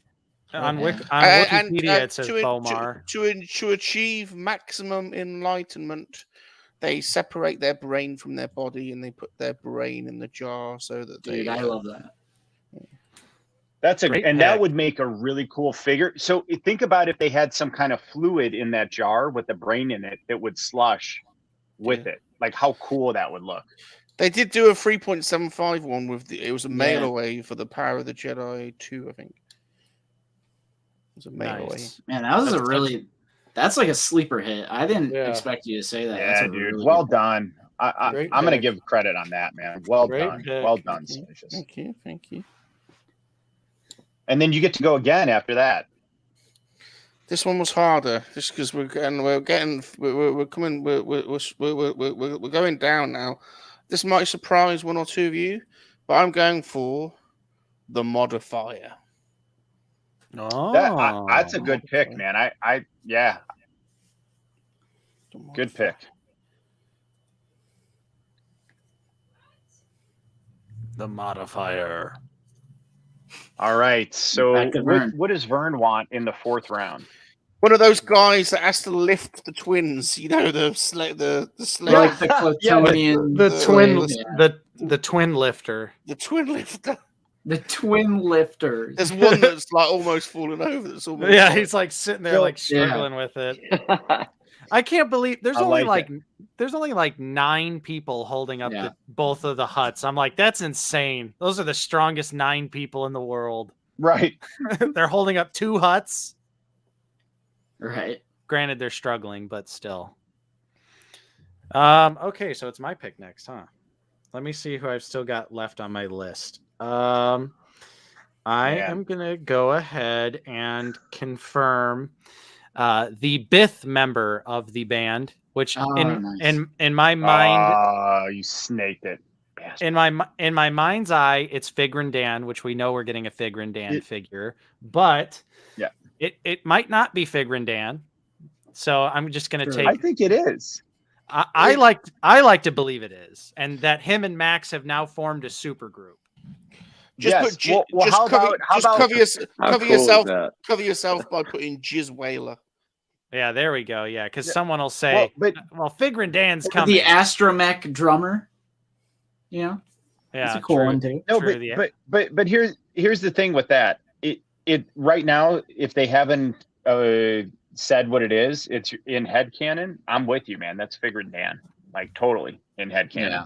But I will say, why would they give us Max Rebo and not him? Right. But I'm gonna say for the record, I acknowledge that there is a Figrandan figure coming. But True. But this is it's Book of dude Boba Fett. rules.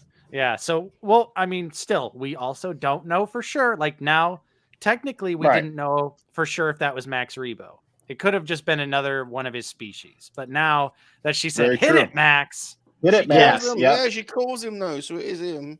Yeah. So I think they formed a power trio. That's a good point. I think they formed a power trio, dude. Oh yeah, I like to imagine it's a super group. All right.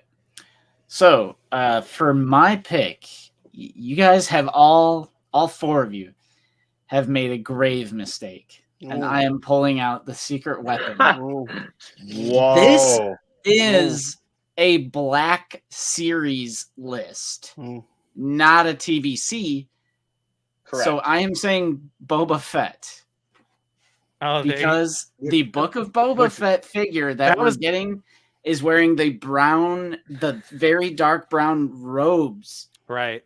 From Mando Season 2. Yeah, they have not announced the Black Series version. So they have not announced a Black Series Book of Boba Fett. I've got one. You don't got one? Got one. They've totally announced it, haven't they? With the armor room.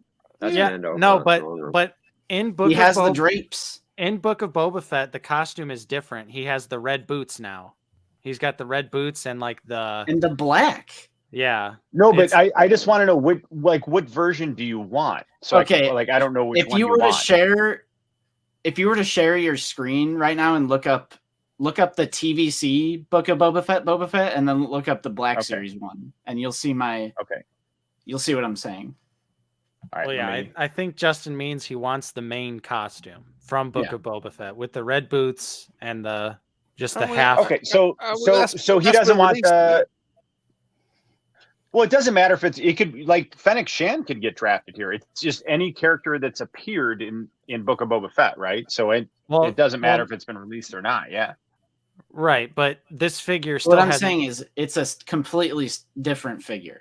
Yeah. Like the TVC version and the Black Series version are two different costumes. This smells a bit fishy to me, to be honest. You can screen share and Google, bring up the dude. All right, I'm doing it right now. Okay, so hang on. Let me screen share. Hang on. Justin up to his shenanigans again. No, I'm dying on this. I'm dying on this. The trickery. I'm on Justin's side here. I get what he's talking about. 1 minute he's in. 1 minute he's in on Monkey Lizard ASMR. The next minute. Yeah, so this one is the TVC one. Oh, what is it doing? There it is. So that's the TVC one right here, then, correct? Yep. Yeah. So you're saying that's different than the Black Series version? Oh, that's cool. Yeah. Oh, yeah. Let's have a look at the Black Series one then. Let's have a look at the Black Series. Book of Boba. That comes with especially that picture right there on the right. That's a really good picture. They're trying to get Black Series collectors to buy these things. See the waist. Yeah, the waist. The legs. Select the picture with the whole figure. Like he's got a skirt though. He's got a skirt. So this one, so this one's got a red belt and a skirt, and then this one doesn't have the skirt, and it's got a different boots and different boots. All right, fair. No, that's totally fair. All right, so you want the TVC Black Series version? Because look at the Black Series one; it's brown. Also, it's supposed to be black, and for some reason, it's brown. I don't really understand that either. All right, that's fair. That's fair. Totally fair. All right, let me stop this screen share, and I'll get back to the other one. Don't think it was such a brilliant pick, though. No, because I think the Black Series version looks pretty terrible, honestly. I think the TVC one visually looks a lot better. Mm-hmm. And the costume is different. All right. Because they slapped the Book of Boba Fett logo on the Black Series one, but that one is technically end of season 2 of Mando. End of season 2 Mando.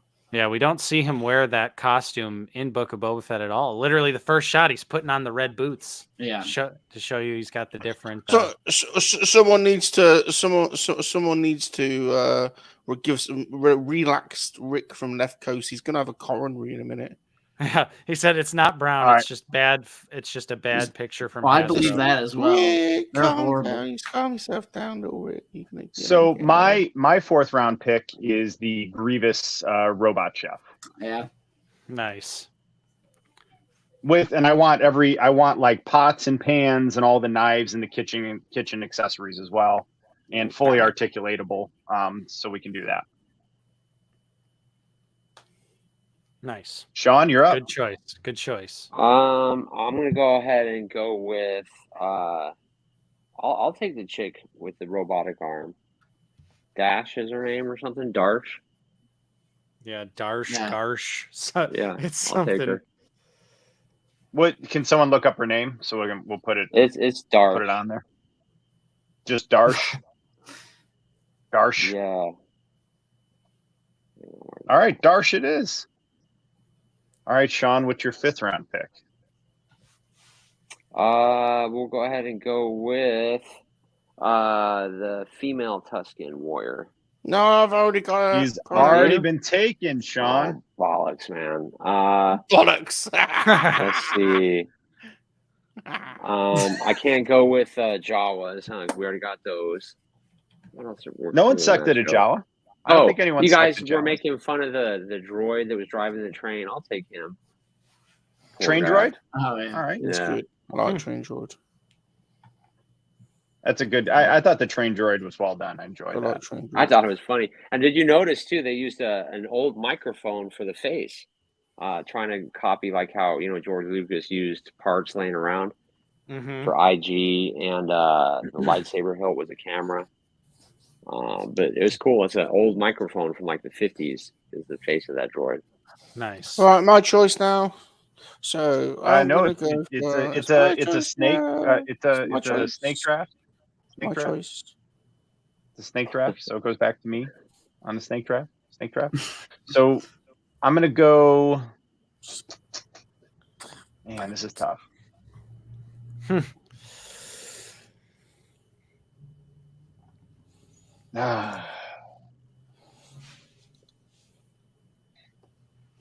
I'm gonna go. Like a band. Oh man, Yeah, white Yeah. jumpsuit. Yeah. I am gonna go. Sarlacc escape. I am gonna go with. Target I'm gonna exclusive? do a HasLab Sarlacc. Nice. That's my pick. It's gonna be All like, is it gonna be like one of the like the diagrams you see on the internet where the Yeah, Sarlacc is so- like this huge So monster? actually, at Galaxy's Edge, Yeah. at Galaxy's Edge, they have one that's in. It looks like it's in an aquarium, and it shows like the sand and the Sarlacc, but it moves and the thing and stuff. It's pretty cool looking. Oh, that's awesome. Nice. Yeah. All right. So I'll say one, but I want you guys to decide if this is fair or not. Super. Oh, we just had a HasLab. We just had a HasLab. True. But since they technically appear in the Book of Boba Fett in a flashback, I'm gonna say Super Battle Droid because you see the Geonosis all right. arena There you go. and you see the Totally fair, scattered dude. corpses of the battle droids. Boom. Nice. Very nice. I'm gonna go with Buff Gamguard as my final Yeah, pick. that's another. Yeah. I like like the. Some people say they're malnourished, but what I'll say is the Gamorrean guards we see in Return of the Jedi are actually they're out of shape because they don't do anything because everything is fine at Jabba's palace, so they just stand there. The Gamorrean guards we see in Book of Boba Fett, Mando, maybe they're a little bit more active, so that's why they're slim. Malnourished, they're buff. Well, I know, but People say they're malnourished. well, in comparison, because Oh, They Return are of the, smaller, yeah. in Return of the Jedi, Okay. they're huge, but I think that's just because they just stood around at that period of time. They're just like, what's there to do? Not all Gamorreans are created. Yeah, and that's also true. yeah. People are body shaming Gamorrean guards. What is this? world Yeah, stop come to? body shaming Gamorreans. Come on. if they've got that nice, it's genetic. It's genetic. Yeah. That big old round belly, that big old beer gut. Yeah. Like They Bob. can't help it. Exactly. All right, But- so Vern's 5th round pick, guys. What are we thinking? Should we give him the The Twilight wart. the Twilight Give him the wart. How about the flare that Din Djarin shoots off, or Taro Calican? Just the flare. Give Yeah, him Toro we should give him Toro Calican's dead body. Give him the wart. The wart frog that's just outside the palace. The wart. Yeah, the frog. Or what about That's a cool one. what about a beheaded Jango Fett from the flashback? Just the head. Just the head. Just the head. Just the head. The head. Django's severed head with removable helmet. Jango's severed. Technicality here, his head is not in there because we do see in a shot in Attack of the Clones the shadow of his head leave the helmet. Right. So his severed head technically isn't in the helmet. But it's funny. It's funny. It is funny though. And it's All right, dude. he gets Jango's severed head. Salacious? Right. I was gonna go Cammy and Fixer, but they're pretty boring. So I'm not gonna go Cammy and Fixer. Instead, I want this, and I think this is fair. It's a Dulux pack because it's only a small figure. I want the Tuscan Junior, but I want three black melons and a Tuscan dog to go with it. Tuscan dog. Tuscan Oh Totally yeah, fair. I didn't even think of the massive. Totally fair. That'd be a nice build-up pack right there. And the melons as well. What's please. the name? Got the name of their dog? Massive. Massive. And the Just melons. massive, like that. Uh-huh. Yeah. Something like close And then enough. melon. And the melons. Go with the melons. That's a great call, man. Very good. Look at that draft. Wow. Man, what's crazy is there's still more characters. Like, Oh yeah. I mean, you know what I mean? Like, so think about that. We look at all that we have on the screen, and there's still more we could come up with easily. Like that. That's how rich of a treasure the show is. Yeah. Already. All right. So I've been neglecting chat because I've been driving spreadsheet here. So let's see. Eric Brown says you'll get 3 cups too with Bib. Yeah. There's people saying trash. Let me see. Vern wants the mayor's desk clerk. Now that actually wouldn't be a bad figure. I wouldn't mind that at all. You know, actually that would make a cool 2-pack. The mayor's assistant with I the like his clerk. mullet. He's got a mullet, and he. Yeah, I think that would be a cool 2-pack, man. I would do that in a heartbeat. I don't know if I would pick up the confidant or whatever his name is. The major domo. Well, no, the mayor's little sidekick. Yeah, I think the major domo would be a cool figure with his speeder bike. His speeder car. Yeah, it's the not car. so quick. The Sarlacc's a good Haslab shout. I didn't like him either. That's a good shout. That Sarlacc Haslab. Nobody wants thermal underwear, Bob. I could see that figure existing, but that would be a serious pass unless it came with some badass accessories. Have you seen his pants? Have got a utility belt on his pants. Did you spot it? His pants have got a utility belt on. Yeah, I got the dog. I'm behind on the chat, but yes, I got the dog. Oh, the Sarlacc Trooper. That's a cool idea. I thought about that. I was thinking about that. Yeah. That's. I'm like, how would you display them? You know. No one went for Bantha. We could have had a Bantha. I was debating between the Bantha and the Sarlacc. That was on the last one. We need a Clatoonian as well, because then you could have Mando and Gina Carano fighting them. Yeah, we need a speeder bike, don't we? Yeah. Yeah, people will go. Should we do a HasLab with the four neon scooters? Yeah. I don't think so. Should we make that Vern's 5th pick instead of Django's head? The HasLab scooter. The HasLab Power Ranger Spy Kids gang. Scooter time. Just put Power Rangers. All right, we're gonna put Power Rangers. He gets a bonus. Power Rangers.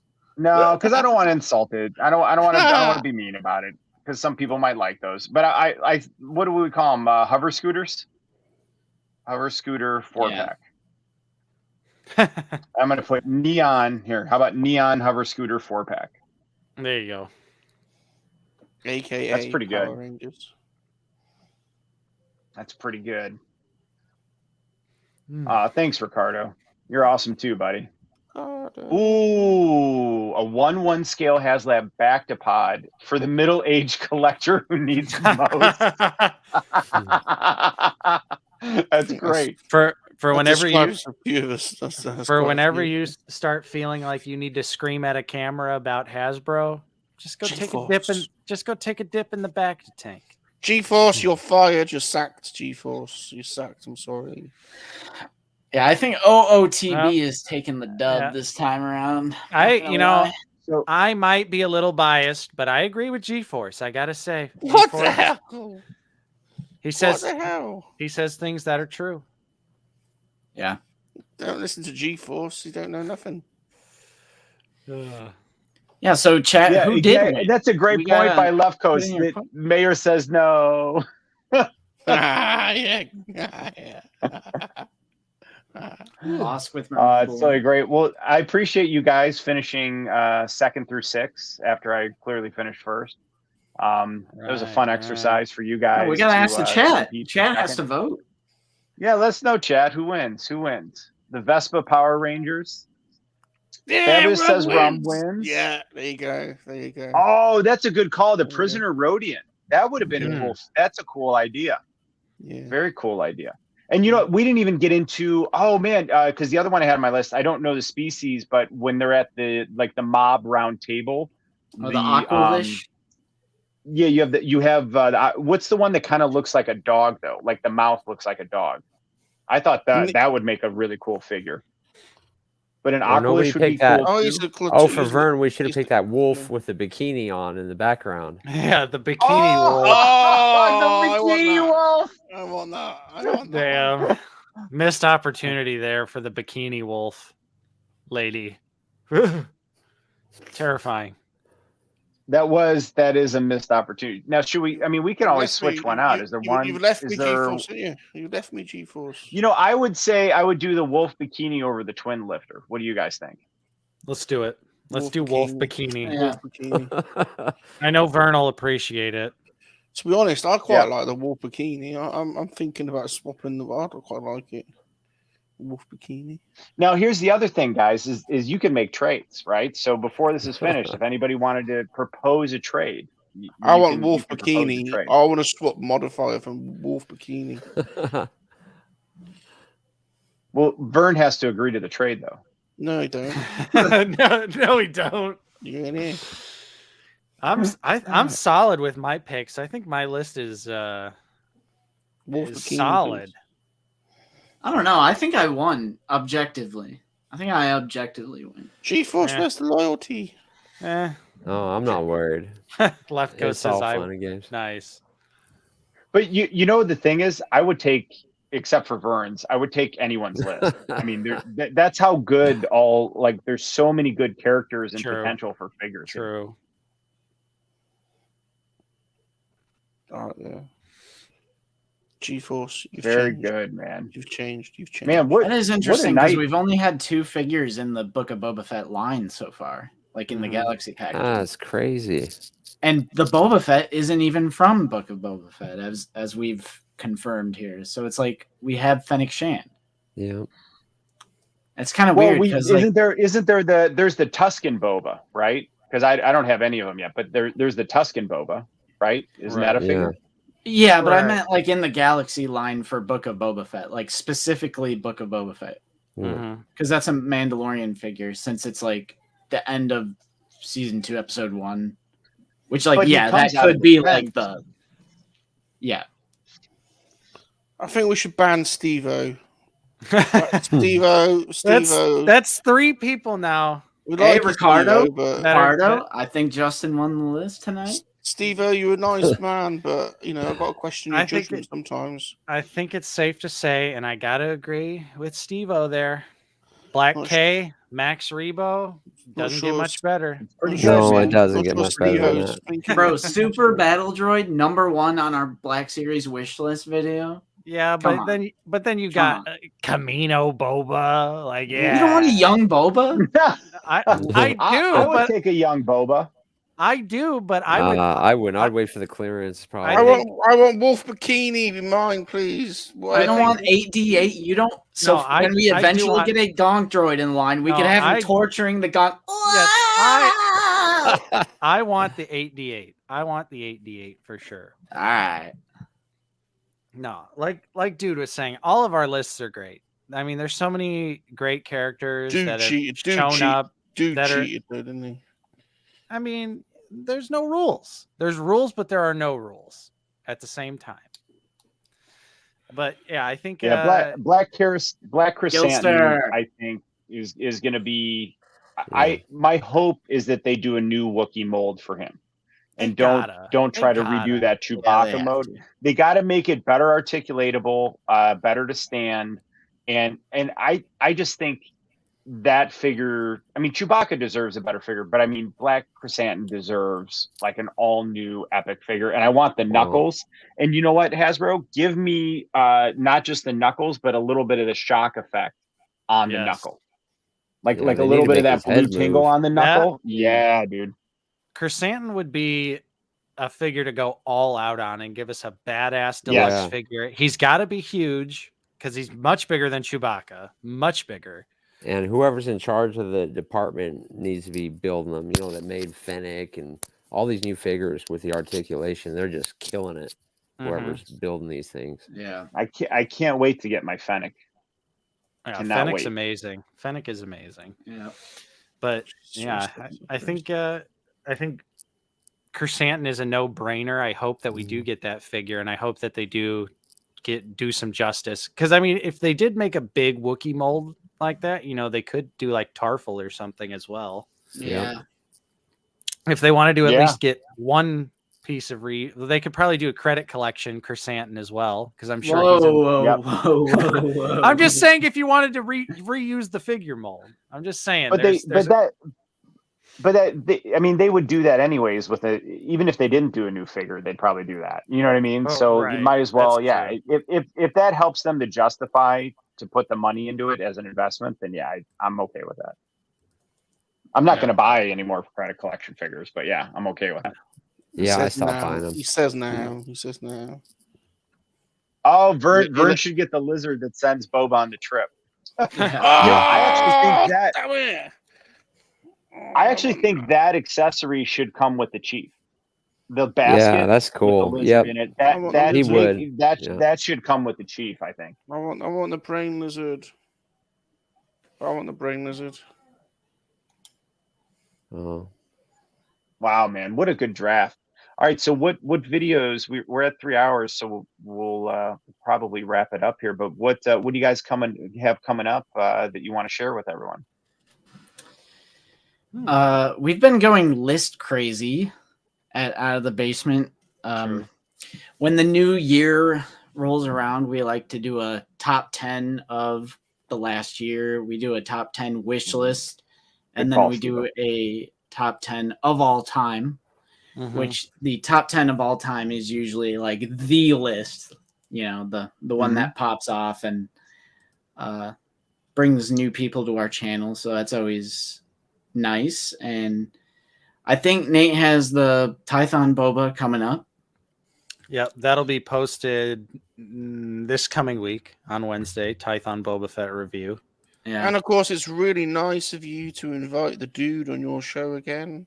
Yeah, I'm going to be on. I'm going to be on Out of the Basement. Really what is it? February 6th. February 6th. Yeah. Great tomorrow.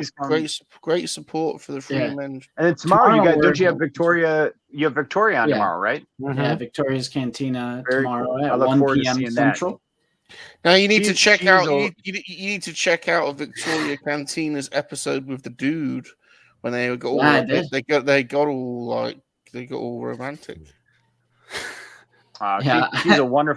She's a wonderful lady, man. I enjoy speaking with her, man. She'll be a great guest. Yeah, we're stoked to have her on. Yeah. And then I also have a clone trooper video coming out about like easy clone trooper grunt repaints that they could do. We're always pumping out the content, so plenty to look forward to on OOTB. Heck yeah, dude. So I'll be on there February 6th. Salacious won't be. So please tune in, and I'm sure we'll have do we have a theme yet? Have we picked out what we'll do? Yeah, we're gonna, because dude's on, so we need an activity. We got to get the coloring book out, some crossword puzzles, and Excel spreadsheets. But we had this idea to go back and do the Black Series customer survey from 2016. And this idea stemmed from, there was like one time on a stream where I mentioned that Commander Gree was originally a Toys R Us exclusive, and it was a deluxe figure. Like, Commander Gree was a deluxe release figure. And so many people in the live chat were like, what? Like, he was a deluxe figure? And I was like, yeah, because there was this survey for Black Series fans way back. It might have even been 2015 or 16. And it was like, would you pay more for better paint? Or what do you value most in a Black Series release? Is it accessories?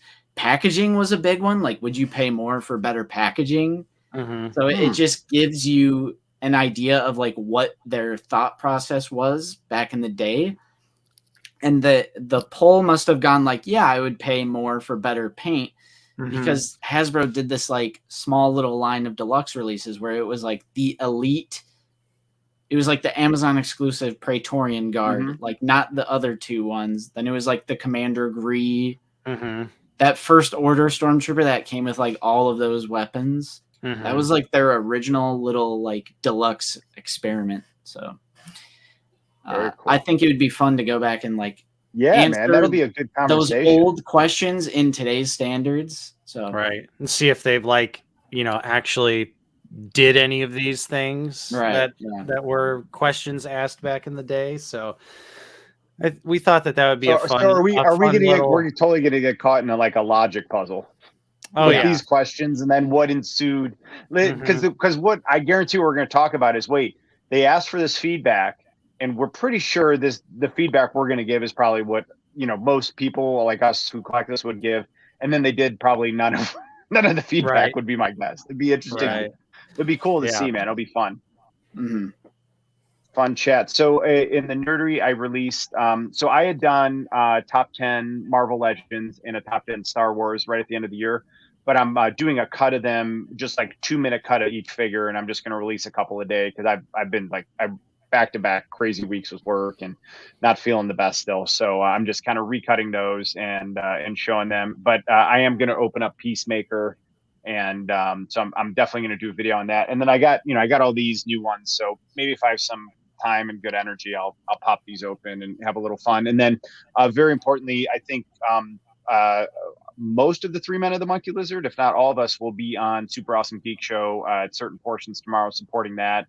So anyone watching, guys, please tune in tomorrow and support John and the noble cause there, and then definitely check out. And there's going to be a lot of stuff for sale. Really rare Star Wars items for sale tomorrow.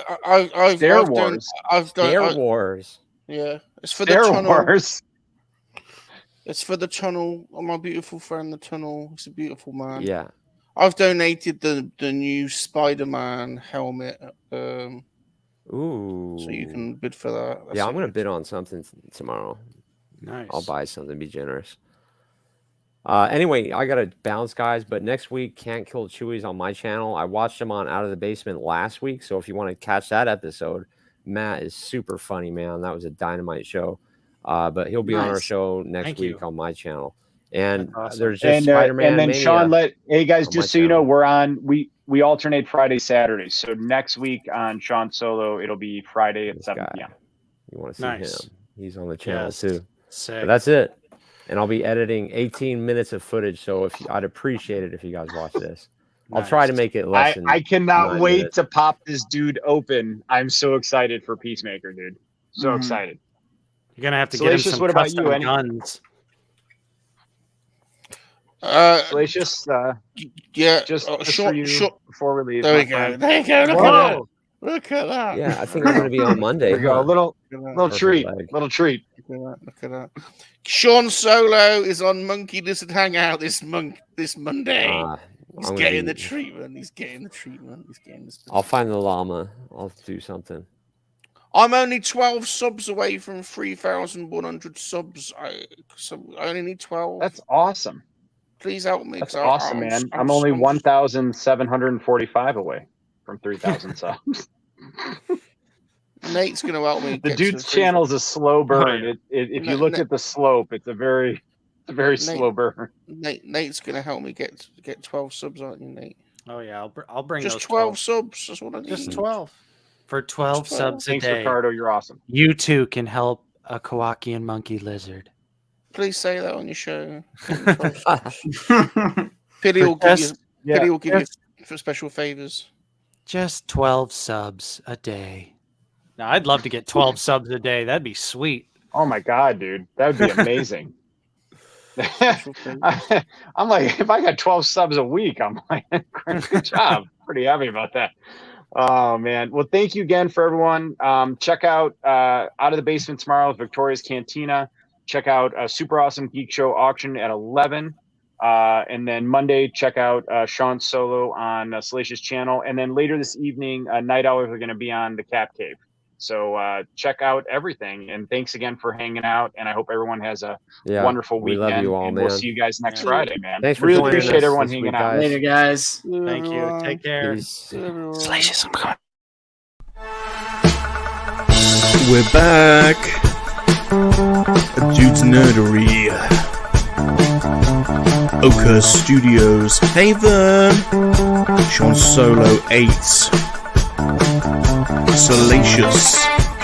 Rom. Together. We're unstoppable. We are, of course, Freeman and a Monkey Lizard. Bringing out toys to play. That's right, Freeman and a Monkey Lizard. Bringing out toys to play. Freeman and a Monkey Lizard.